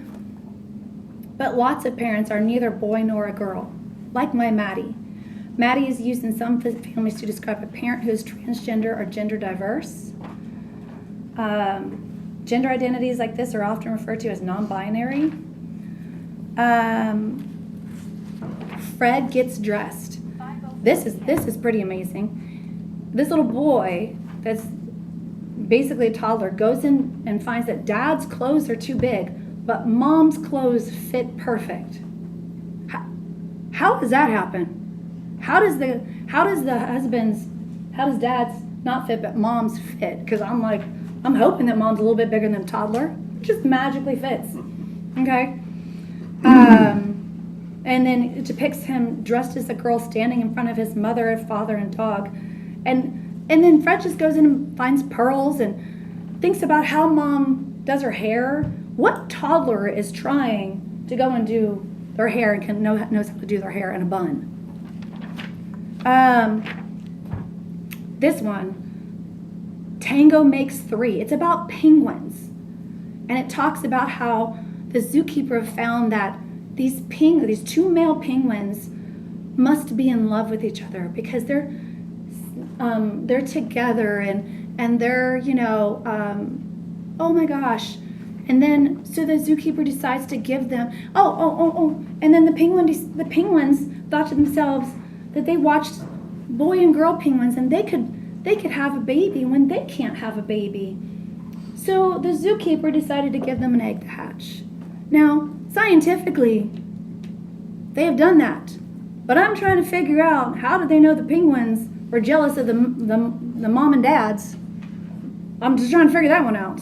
Okay, so I'm trying to, factually, a lot of this stuff is not correct. Okay, drama, Lord have mercy. This story is about 7th and 8th graders struggling to determine their sexual orientation, as well as hiding from parents who don't understand and won't accept them, even though the rest of the world will celebrate them. So we have books that are basically teaching kids to hide their feelings from their parents. It's a very divisive book, encouraging instead of discouraging parental guidance on issues of sexuality is one of the best safeguards against the early sexualization and grooming of our children. So, and I have a whole lot of references to why children, if they do have these questions, should be going to their parents, especially in adolescence. And so I'm a little taken back by some of these books that were brought for a challenge. Also taken back by they were a bunch of the children's sections, and a lot of the other stuff that was brought up is very sexually explicit. And so I do know that this is a hot topic right now, and in my opinion, I believe that we should construct a policy around this, because I'm sorry, but it means that a grown-up who said they were a boy or a girl made a mistake. Okay. It teaches you not to trust your parents. Exactly. And teaches you not to trust grown-ups. And again, I looked at the front of a lot of these books. They looked very innocent, very just like, oh, it's a kid's book. I would be like, wow, you open it up and all of a sudden, this is not something that should be, yeah. So, So I just want to bring those up, challenged books, and in my opinion, this needs to be looked at in policies and procedures, policies and bylaws.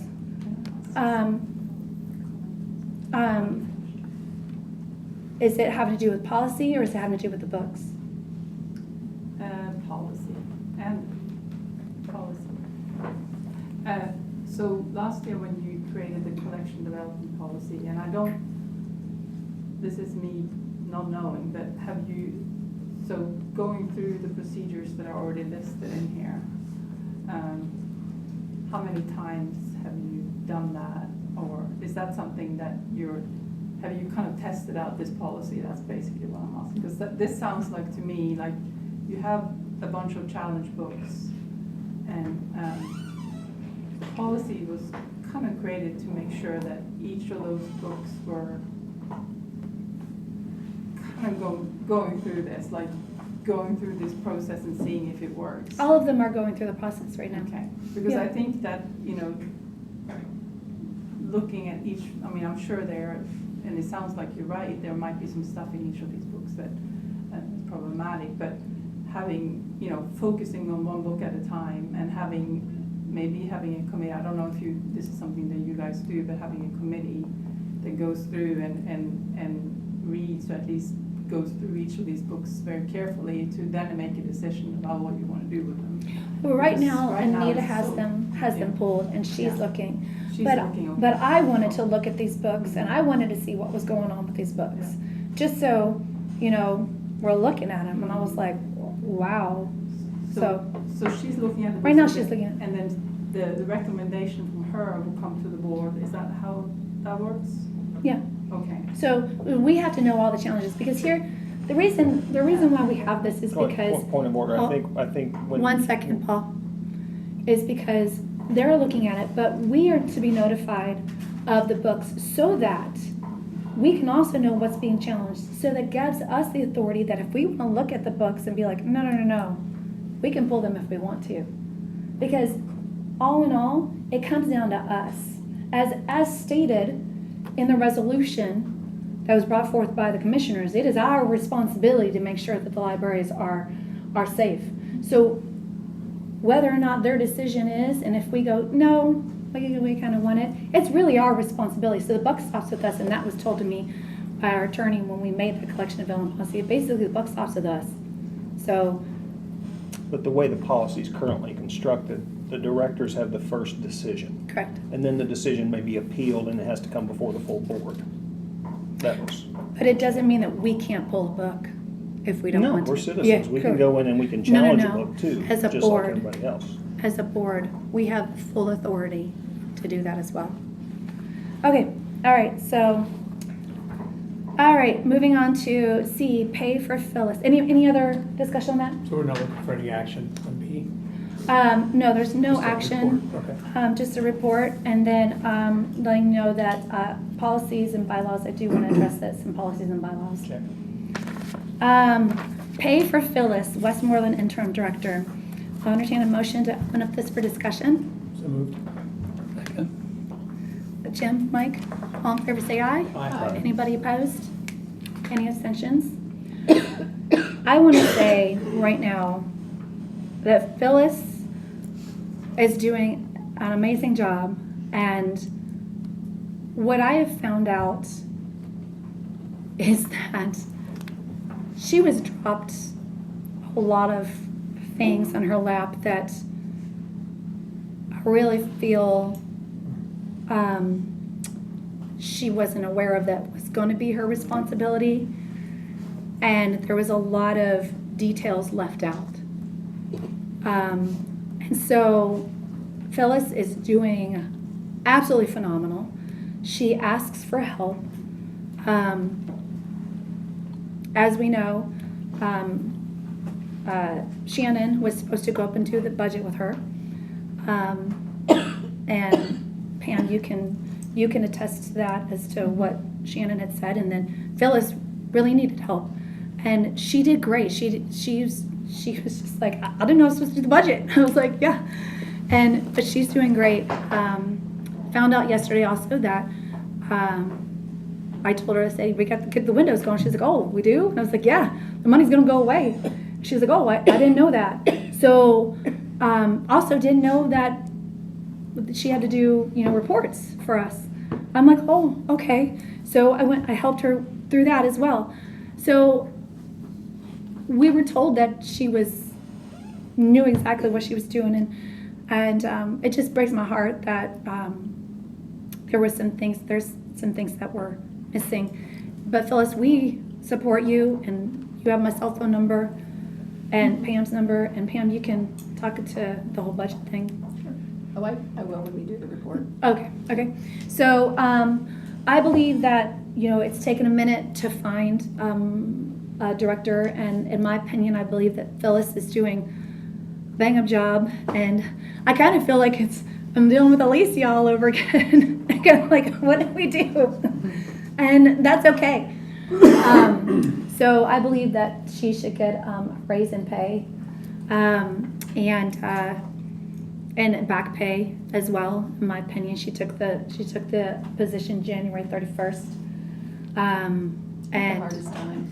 Yeah, the hardest time during budget season. And so in my opinion, she should get a pay. And I'm going to ask, entering a motion to suspend Robert's rules so we can talk to Phyllis.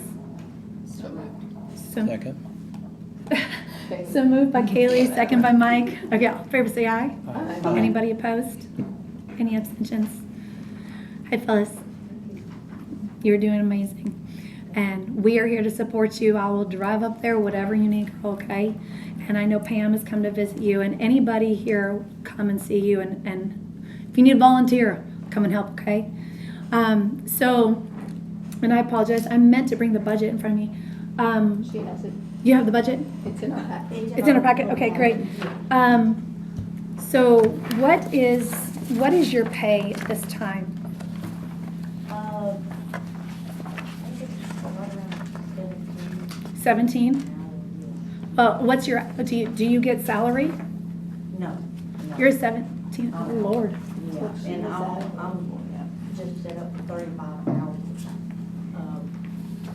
Back in the day. Okay. When the original crew was there, okay, we alternated Saturdays. And so it was just a 35-hour thing for all full-time except for the director. Okay. At that time, the director only got 40. I am basically, well, Angie's had hers modified since the baby and everything. Okay. But I'm the only one left at the 35 mark. Everyone else is at the 40 mark. Oh. Yeah. And you're the interim director? Right. Okay. So I don't know how they'll back pay me for that part of the thing because I do. We'll figure it out with the finance. Salary, right? Yes, we'll figure it out with Yeah, finance. okay. Yeah. Yeah. But that Bye, would Steve. be, I'll come back. Oh, okay. that will be wonderful because I need a little bit extra time in there to do complete. Yeah. And, Absolutely. but, And I know you're reaching out to some of the other officers too that'll be helpful for you, so. Okay. yeah, All right. Okay. All right. When Laura was on maternity leave, I've been like, yeah, the Siberian man, you remember him? Okay. Yeah, I was about ready to remember. Really quickly, okay. Yeah. So, all right, well, thank you so much. I'm gonna bring us back into session because I want to move through this really quickly here. So in my opinion, we should bring her up to, and let me know your thoughts, the director pay while she's as interim director, and figure out with finance what that means for back pay. And, but what are your thoughts? And that current pay is $1 million. Absolutely, $1.2 million. $1 million. Exactly. So, all right, I'll entertain a motion to bring her up to salary with back pay from January 31st. So moved. Yeah, second. So moved by Jim, second by Mike. All in favor say aye. Aye. Anybody opposed? All right. All right. Any abstentions? All right, wonderful. All right, there you go, fellas. You're up there. Now it's 60 hours a week. No, just kidding. Possibly 10. Could we take a break for just a Restroom break. moment? Okay, Quick potty break. okay. Quick potty break.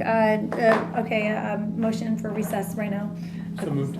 All right, we're gonna call.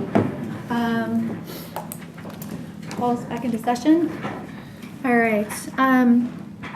During the recess, the directors came to me and asked if we could put their reports next, only because some of them have baseball games to go to and a revival to go to. Hallelujah! And I entertain a motion to just amend it so that they can do their director's reports real quick, and then we will go quickly afterwards.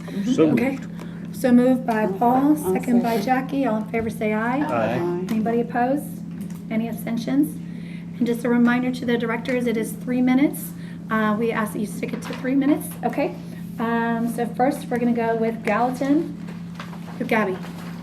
I try to make a list so I'll be short. I'm going to tell you about some of the programs that we have going on right now that are super exciting and have really crazy big numbers that have surprised us, so we've kept them going. Mahjong is a new game that has taken over the library. We had 2 private groups, and then we had people asking us, because they saw them playing at tables in the library, if we would teach a class, and thankfully we have a couple of staff that do play it, but they're having like 20, they have to have groups of 4, but so they're having a lot more than, I've never even heard of Mahjong until last year. It's just quirky and weird. We had Pokemon Day, a Valentine's event, those were great, they were through the whole library, the new girls really got to put in their work, like, they got to have some ownership over it because they're wonderful and it's just, they're going to we had some staff changes. I emailed y'all about the children's librarian, and so we have moved the operations manager to the children's position, and one of my full-time clerks is now the operations manager, and the children's librarian, she has her master's in guidance counseling, and she was a teacher for like 14 years. And I don't think we could have, she has seen holes since she started as the operation managers and things were missing, and she has hit the ground running, and it's just beyond perfection, and everybody's really happy. We also had a piano video. I'm not sure, y'all know, we have the baby grand piano, and people just walking off the streets and play it. And it had a viral moment on Facebook, and it had like 800,000 views on this video. Which I think is pretty funny for a live video of somebody that walked off the street. And it's just neat seeing how far people it's gotten to. But they got mad at us because we didn't know his name, because he never actually spoke to us. He just came in, played, walked out.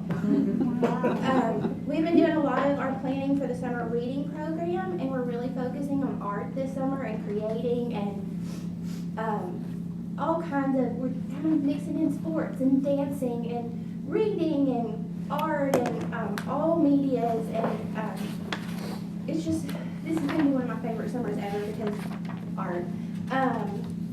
We've also been taking our mobile library to the winter market at the chamber, and it's so much better than the summer farmers market that we go to because it's inside and it's climate controlled and it's got way more vendors for some reason, and it is literally, it goes from 9 to 2, and there are hundreds of people coming through there, and we take free books that we get from donations and stuff, and we get to give away a lot of books and get our name in their view, whatever. And then we also have the AARP that's doing taxes again this year. That's completely volunteer run, and they do it every year at the library. And so far this year, and we are not done, they're at 363 people, families that they have prepped taxes for, seniors and lower income people, and all for free, and they're just kind and wonderful, and just thank you, local AAR people. All right, And, thank you. Okay, thank you so much. Thank you so much, Gabby. Appreciate it. All right, and this is not only for our benefit, but she wants to go see her son play, right? All right, Alicia for Hendersonville. I had my speech memorized, but forgot it about 4:30, so I'm just going to read off. Our biggest moment of this past quarter was the teen room expansion and the ribbon cutting. We had representatives from Washington state, region, as well as just local people come to celebrate that. The reason why we had to do that, and there's a copy of the newspaper in front of you. Our standard attendance went from 12 to 260 roughly a month, so we just grew out of that space and had to create something new. We've been out in the community starting this year. We've been hosting puppy tales with the Sumner County Humane Society, which has encouraged a lot of adoptions and made them very happy. We're taking story times to the Little Sunshine Playhouse with our children's libraries, partnering with Mathnasium for ACT Prep, calculator literacy workshops. We've also partnered with Community Life Bridge and Vitality, doing community outreach for our senior citizens. We had one in-house learning technology. 25 seniors were bused in to attend that, and they want to keep coming back. So the Sumner County Master Gardeners have been a huge hit with us, and we love our partnership. They've started a whole lecture series that we'll be going through where you can learn more about planting and everything about plants. I just lost all my words. We have the Art Council events coming up, so we have professional painters and everything just displayed around, as well as the National Opera. On a sports side, we have received donations from Costco, Rooms to Go, Texas Roadhouse, Raising Cane's. A lot of it was spurred on by them seeing the growth of the teams and really wanting to invest in that next generation of readers. Coming up, we have Rosie coming back, the Biblioboro for Pony Express Day, and we will be hosting our third and biggest yet autism awareness event. I believe we have 20 tables at this point of different community members coming in to share that. We're starting a collaboration with the Gallatin Astronomy Club for star parties for people to learn about stars using their telescope. Friends of the Library book sale is coming up, and the teams student program is starting a series, How to Land Your First Job, for the 1 month. The next month is a job fair. The next month is meeting with financial advisors to learn what to do with that paycheck once they get it. With increased patron usage, we've also had an increase of incidents. Those have been reported to the board, and we're working with HPD to encourage further training, as well as potentially looking at some upgrades for our cameras to be able to correctly identify people when they are a problem. In your packet and not listed on there, I'd like it added to the next agenda. The Boy Scouts would like to build a little library outside of our library. The plans are in there, and that's just for consideration. It was just dropped on me as I was walking out the door. Okay. Awesome. Thank you so much, Alicia. Just right there. Okay. All right. Okay. And Westmoreland, Ms. Phillips? I don't have too much because of the weather, and flu and stomach bug has went all of my people, and then a little bit more. But so it's been really touch and go. But our programs are running great.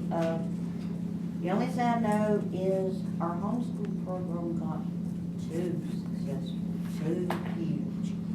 When we tried to scale it back, there was no scaling back, so we just had to cut it out.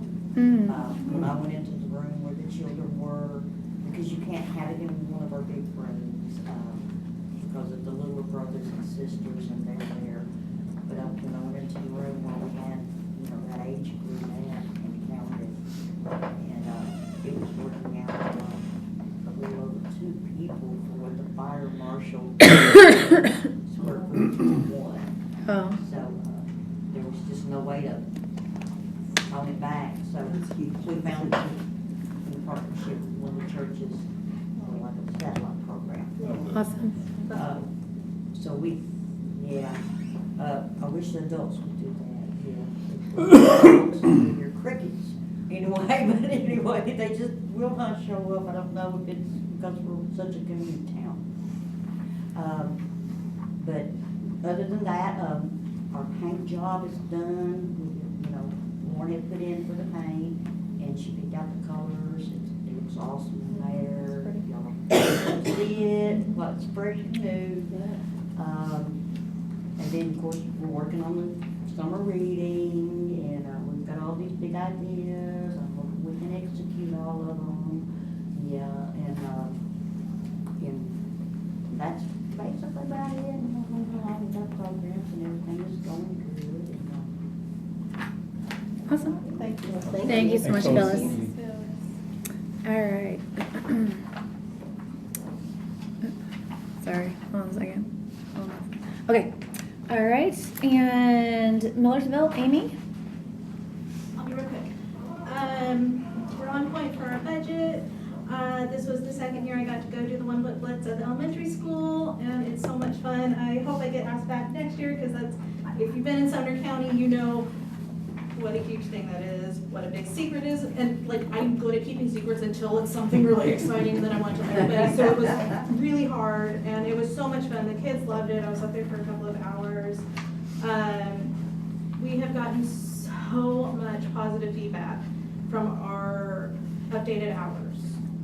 So many moms are coming in early at 9, and I'm like, okay, let me have a little bit of coffee, but you know, let's go for it. And everybody has been so thankful that we've been open on Thursday. They love that our mental health for our staff is closed Sunday, Monday, having those 2 consecutive days off. Oh my goodness. It's going really well with staff. And at this point, we have had confirmed 5 people get jobs from our resume builders program that we've been doing, and that's really, really exciting. Especially in Millersville, it's really exciting. This was our first winter reading program since pre-COVID, and we had 80 participants, and that's amazing. It was a 2-week long reading program. It was market themed. That's the fun little Norman. We are continuing to work on updating our holdings codes and our mark records. We are getting donations for our library things and trying to figure out how to get that cataloged and bagged and put out. But things that we do have that are out, the community is really loving it. They're giving us suggestions. They really want fishing poles. We'll see. It's the season. It is the season. I've just been sending them to White House because she got a ton. We've just been we've finished all of our staff professional development for the year. I'm the only staff left. I think I have like 5 more hours. Sorry, I'll get there. I'll get it done. Let's see, we finished all of our staff development. I just found out recently that Olivia, one of our clerks, is moving on for some reason. She wants to live with her, and I feel that's very selfish of her, but we got a job up in Lexington, so she's moving. There was a real quick turnaround. Jesse very quickly was like, my husband got a job, I'm leaving. I had, it was like 2 or 3 weeks. It was not a lot of notice, and so we just hired our new ops clerk. She's fantastic. I think she'll fit in real well once she gets used to the ropes. She's amazing.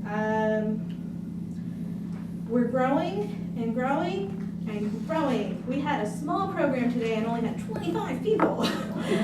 So we're just doing great things. I'm working with the finance committee to see, the finance department, primarily Beth, to see if there's the funds to help cover the discrepancies for the benefits for our kids. Thank you. Is this the discrepancy that was before? The benefits one, it's the same. I thought that you had already figured that out. No, I didn't have enough in my budget at that time, and so now that's closer to the end of the fiscal year, I'm looking to see if I do have any additional funds that can be moved over. That's why it's been put into old business to be talked about at the budget committee in May. And so I'm working with Beth to see if, because I definitely need her to double check my math, especially if there's any like leftover funds in like my payroll line that I can move, which is why we had to wait till so close to the end of the year, because some of our employees don't want to make up the part-time, don't want to make up the hours if they're gone on a trip. Okay, can you be sure to put myself and Pam on those emails, please? Because I thought that it was already taken care of. Okay. Thank you so much. And just moving forward, anything that you guys are doing with your budgets needs to have me and Pam on those CCs. Because again, like I said before, we're the ones that are supposed to be looking at every line item that is going on. Huh? And it's fine if I've told Beth, and honestly, if finance forgets, they have a lot of things to overlook. It's really the responsibility of you guys to make sure that we're on it. Okay, and last but not least, Portland. Did everybody get, because I left the packets here in the middle of the table, so I don't know. Yeah, seriously, I don't know if Yeah. everybody got No, the I didn't. Let me grab one of those, Lauren please. is really settling in the children's area and everything. She is just in her element. She loves the kids, all the programs that she's doing and everything. Is just continuing on. Just to put a face with the name, that is Miss Linda that actually retired after. Yes, yeah. So Lauren took her place and is just continuing on with all the great programs that Linda had just started and everything, and coming up with new ones that she's wanting to do. I get at least 2 or 3 emails a day from her. Can we do this? Can we do this? Can you get me this? Can we do this? Sure. So Lauren is doing great. There is actually a picture on here, if you guys will see up the corner there. We had the For the Love of Chocolate, February 14th. If any of you are chocolate lovers and would love to volunteer to be a judge next year, they asked me if I would do it, and I said, no, I can't do that much sugar at one time. But it was great. We actually, the winner was a chocolate raspberry tort, I believe. So, yes. It was yes. flour. Yeah, There was no actual flour in it. Wow, okay. We did have our art show, and I think I told you guys about that in January. William Lee Golden himself actually did show up at the very end and everything, so he stole one of Hendersonville's artists. We also had David Wright. He showed up. We got nothing but amazing reviews. I mean, as far as everybody, the artists, everybody that came in, it was up for the whole month of February. People just constantly, we printed up over 200 catalogs that showed where Elle's pictures were. Every single one of them were gone. Wow, The whole thing. So, and the question that everybody kept asking was, are you going to do it next year? Are you doing it next year? So we were like, of course, yes, absolutely. Awesome. We do have a new program that we're actually going to start. This is Jolene over here. She's actually in our Hooks and Needles Club, and we've had a lot of interest from younger people wanting to know if they can come, and we were like, absolutely, but they just said they don't necessarily want to sit with the older people, you know. So we've come up with a new group that's actually going to call Young Yarners. We're going to have it at the same time as the other group and everything. So That's how they get you. I know. But we're going to have it at the same time so they can actually, if somebody in the one group gets stuck, they can ask for help from somebody else in the other group. They'll learn pretty quick that that's where the good gossip is. And Exactly, yeah. They'll join forces. Exactly. And it is springtime, so our seed library is completely open. We have tens of thousands of seeds, everything from rhubarb to tobacco seeds. I mean, we have a whole plethora of things. We also actually have a plant swap coming up. I believe it's in April, so we're going to have a plant swap where you can bring in plants or take home plants, either one. So it's a whole plant swap and everything. Yeah. And I think I had brought up last time that we were kind of giving a little advance notice and everything for us to come to the Portland Chamber of Commerce meeting for their awards and everything. We didn't really know what it was, but I did send you the email out. We were very honored by the city of Portland with the Community Impact Award.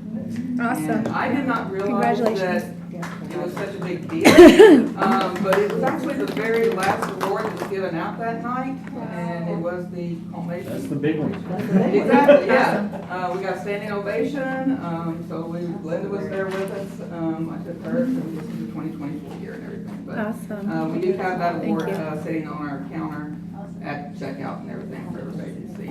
It's Wonderful. strictly all them. I do nothing for it. It's all the clerks and everything up front. It's just amazing. Awesome. I tell you how blessed I am every time I come up here, but it's truly true. I am blessed to have such an amazing library and such an amazing staff. Thank you so much, Anita. Exactly. Thank you Yes. very much. Any questions? Anybody good? Good? Nope, we're good.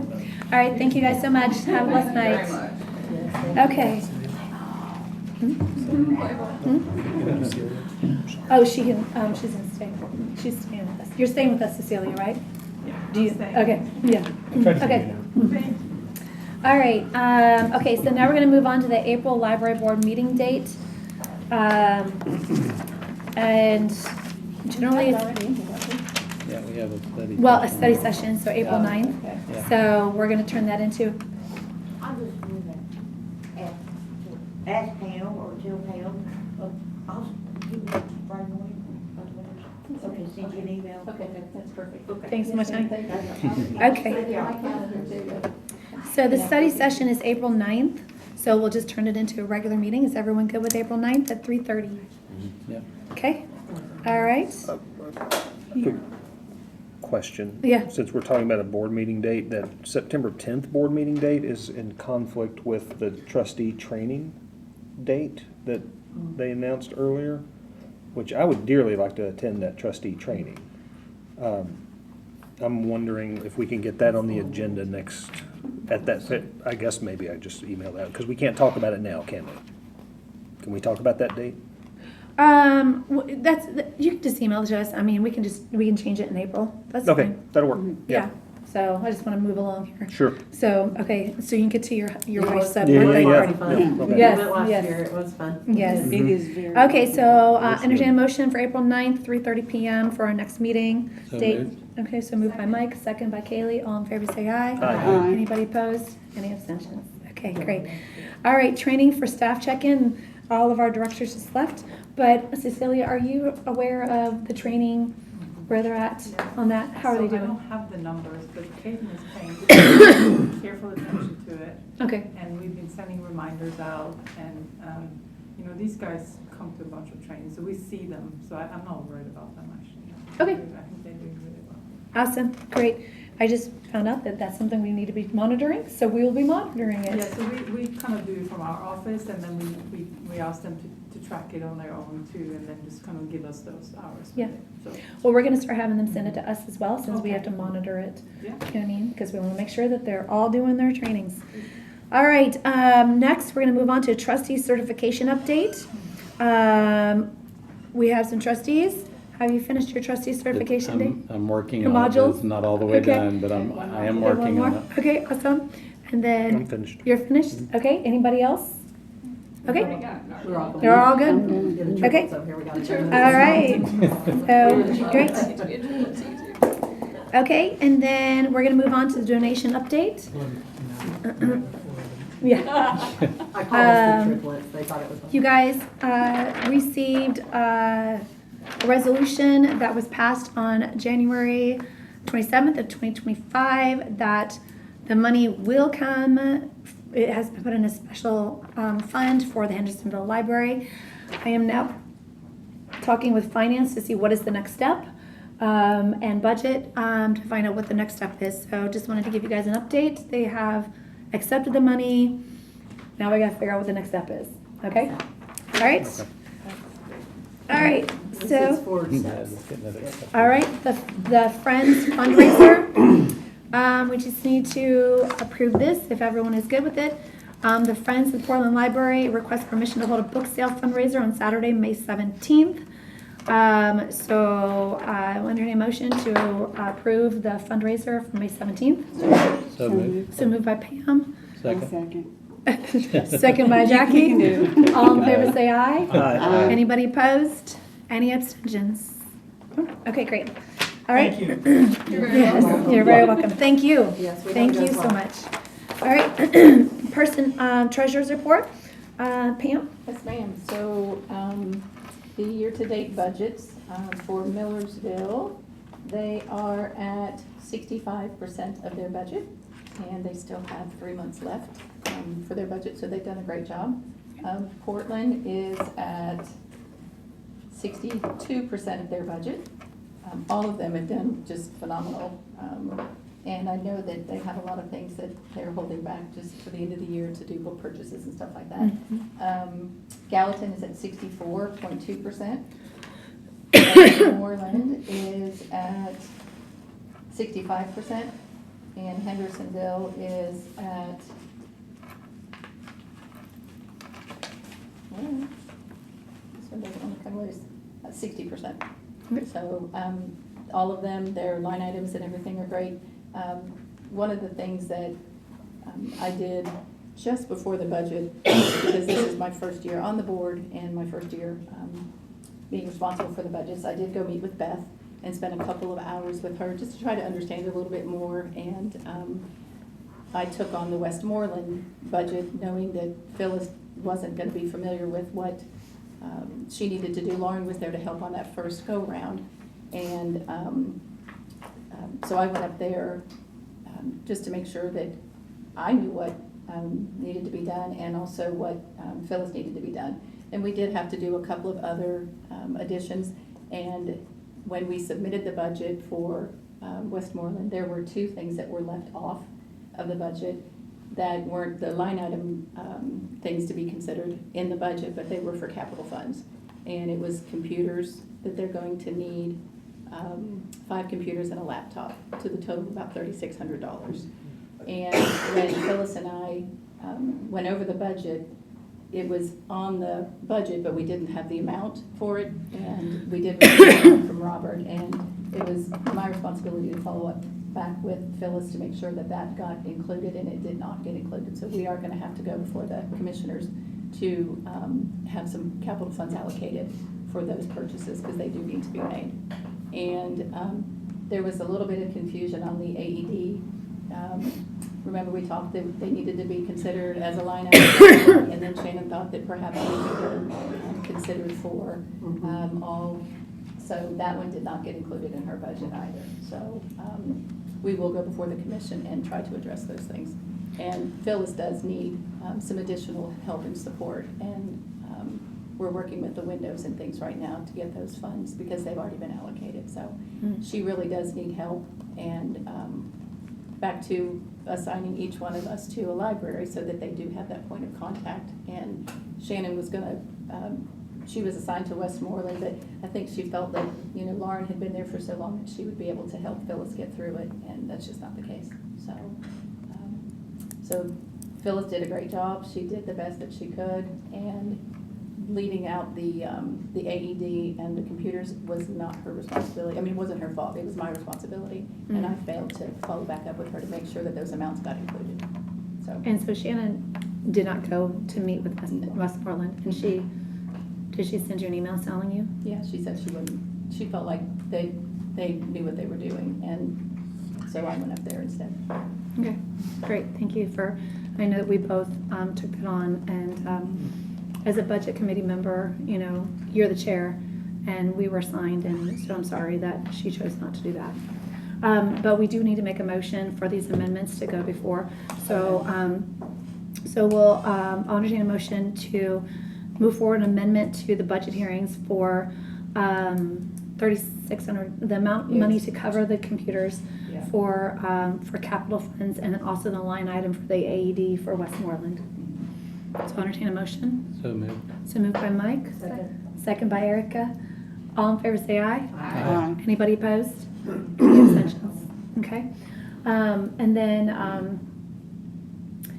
any other issues with committee with budget committee? No. Okay. Okay. All right. Personnel report. Thank you. With the closing of the job announcement, we had 12 resumes and applications for the Director of Westmoreland position. We selected 5 for interview, 4 chose to be interviewed, and those candidates were interviewed on February the 18th. In our attempt to be super transparent, and we painted ourselves into a bit of a corner. And when we went to discuss, we realized it, and one of the applicants had asked us, I shared with them that the deliberations would, be in a public meeting and recorded on the OWL, and some expressed concern about that, and so we thought, okay, hey, it wouldn't be fair to maybe put on blast that these applicants are looking for another job to their current employer, and so we contacted county legal, just made sure that we were dotting I's and crossing T's, and hey, that is the process, and we can't assign the names a number and put that in our minutes, but hey, their names have to be read into the record if we're going to deliberate like that. And so as a result of that, one of them dropped out. One of the applicants dropped out, and so that leaves us 3 to consider who were interviewed, and our plan is to do that next week. There have been a handful that have been out or sick, and that's where we are with the most pressing of personnel issues. I will say this, having tried to do it this way, I see great wisdom in how it was done before. And, while it doesn't feel that it's, maybe the most transparent way, it is hands down the most efficient way, and the most fair way, I think, to any applicants who want to be a library director. So there's that. Awesome. Thank you so much. I'm sorry, personnel committee is meeting next week. We're the 10:30 or the 11:30? I think we're the 10:30. 10:30. Yeah, 10:30 is personnel. Facilities? Hello. At our last committee meeting, we assigned a facility for each member to do a walkthrough on. I was assigned Portland and Westmoreland. Pam agreed to go to Gallatin and Hendersonville.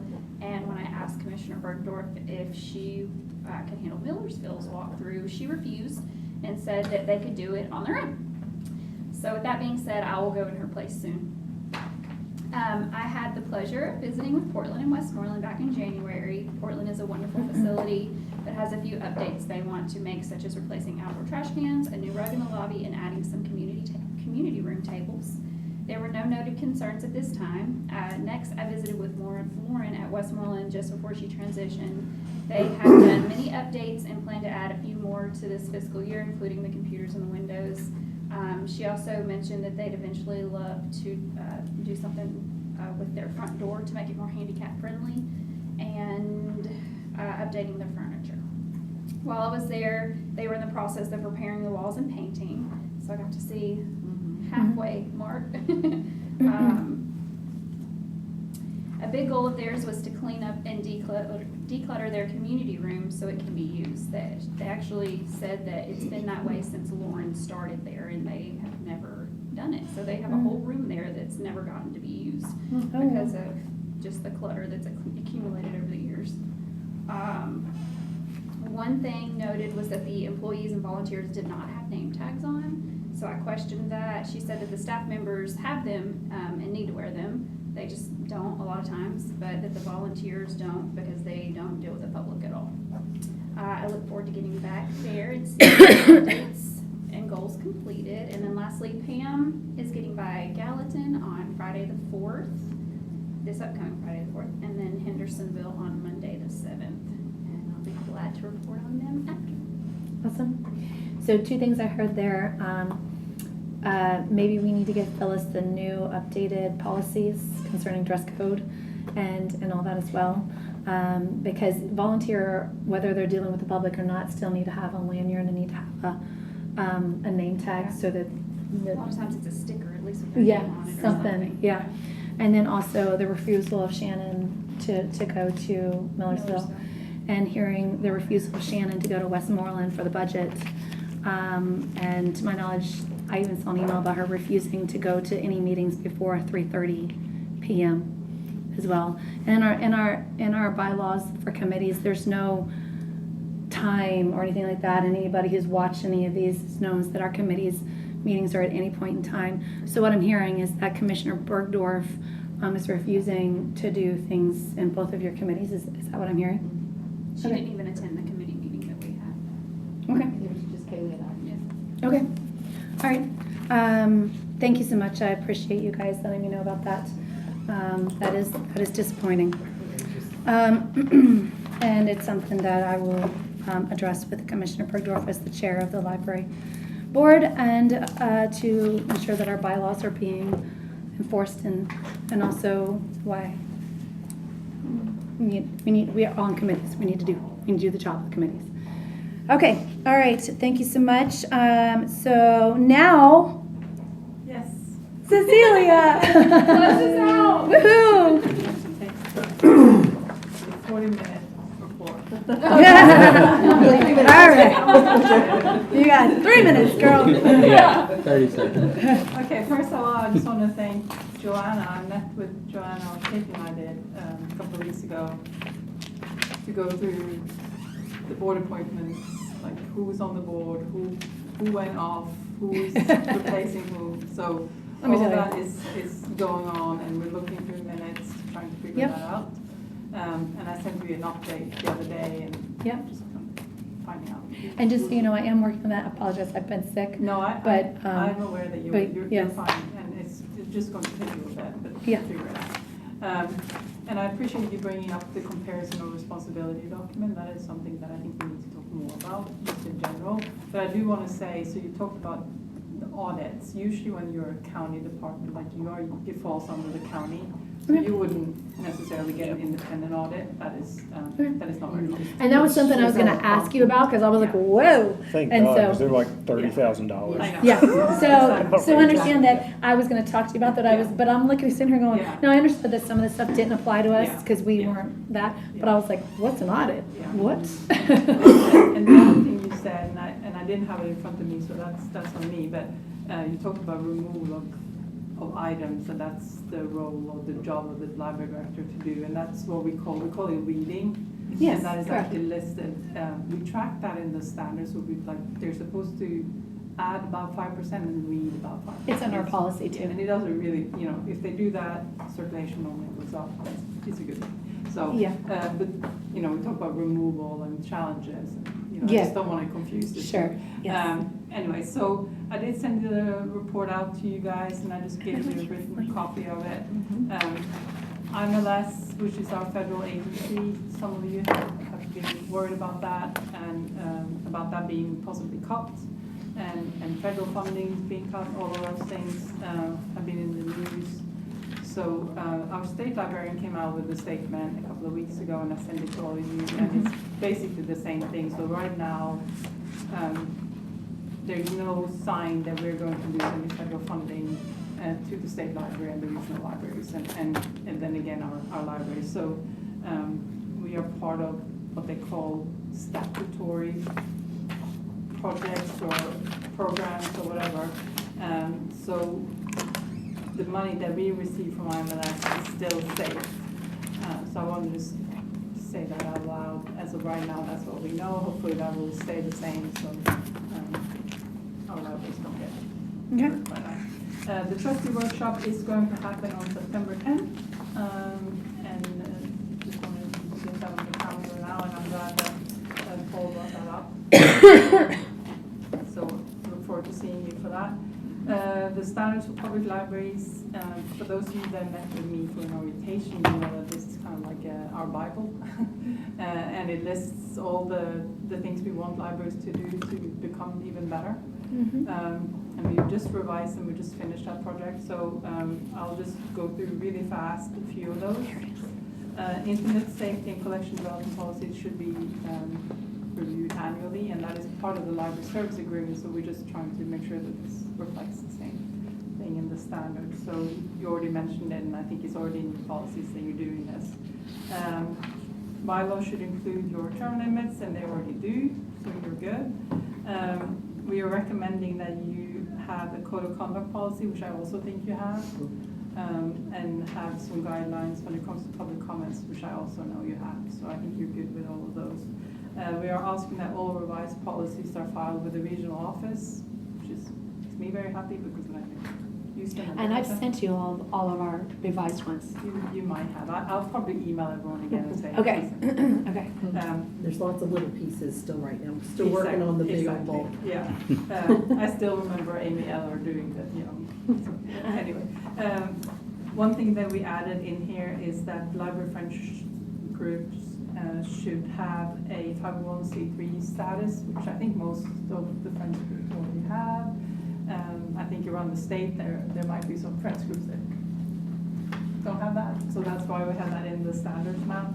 And the other part of that is that we're asking that there is an MOU, so a memorandum of understanding between the library and the Friends group. I love that. And we have some templates that we can send out for that. And yeah, I think that's a good idea. Sometimes there are two separate organizations that can kind of go in separate directions, but they shouldn't. So it's just kind of saying we're here to support the library, and that's basically what those MOUs say. So I'll send out some templates for that and I'll send it to you guys. And then if you had a foundation, we would recommend the same thing, that there would be an MOU with the foundation, which I know Portland does. Portland has one. Yeah, so to figure that out. reminder of personal emails, you don't have an issue with that. You're the only board, I think, in my region or our region, this region, that has like separate emails for your, being on the board. You get separate, which is, we always mention that someone has it. A lot of our boards would like that, but getting it. So training for staff, we're just reminding the directors to get that in, and I think they're all doing a good job. And then I have a section here that shows you how much each library has applied for in technology grants, and then how much they have left to spend. And that's just for you to see that, again, they're working with Caitlin to getting that done. And this is the time when all of those purchases are happening. So we're not worried about it. They are going to spend it down, but it's kind of nice for you to see that they're actually applying. Jackie brought that up with the computers and the budgets coming out and everything like that. Yeah, but they're doing a good job applying for grants in general. And then we have just an overview here of how much money they have left in state and federal funds to be spent by April 15. So they're doing a really good job there too. And we have a marketing, social media type of training in Williamson County on April 16. And that is going to be sent out as well. Awesome. That's all I have. I just want to say, Cecilia, thank you so much. You are absolutely amazing in responding to my questions and when I send you emails, and just really appreciate everything that you do and appreciate your guidance on so many things. Yes. Okay, all right. So we've come to the most exciting part. Madam Chair, I can make a motion to adjourn. Do I have a second? By Mike, all in favor say aye. Aye. Anybody opposed? No. All right, thank you. Steve, thank you so much for being here today. Really appreciate you. Thank you, sir. Thank you. Joanna, thank you. Thank you. Thank you, guys. I appreciate everybody being here. Paul, you better get your wife out to dinner. I'm taking You that better woman hurry to up. dinner. Wish her a happy 50th. That's awesome. Any big plans for the big 5-0? No, we've been doing big plans, so.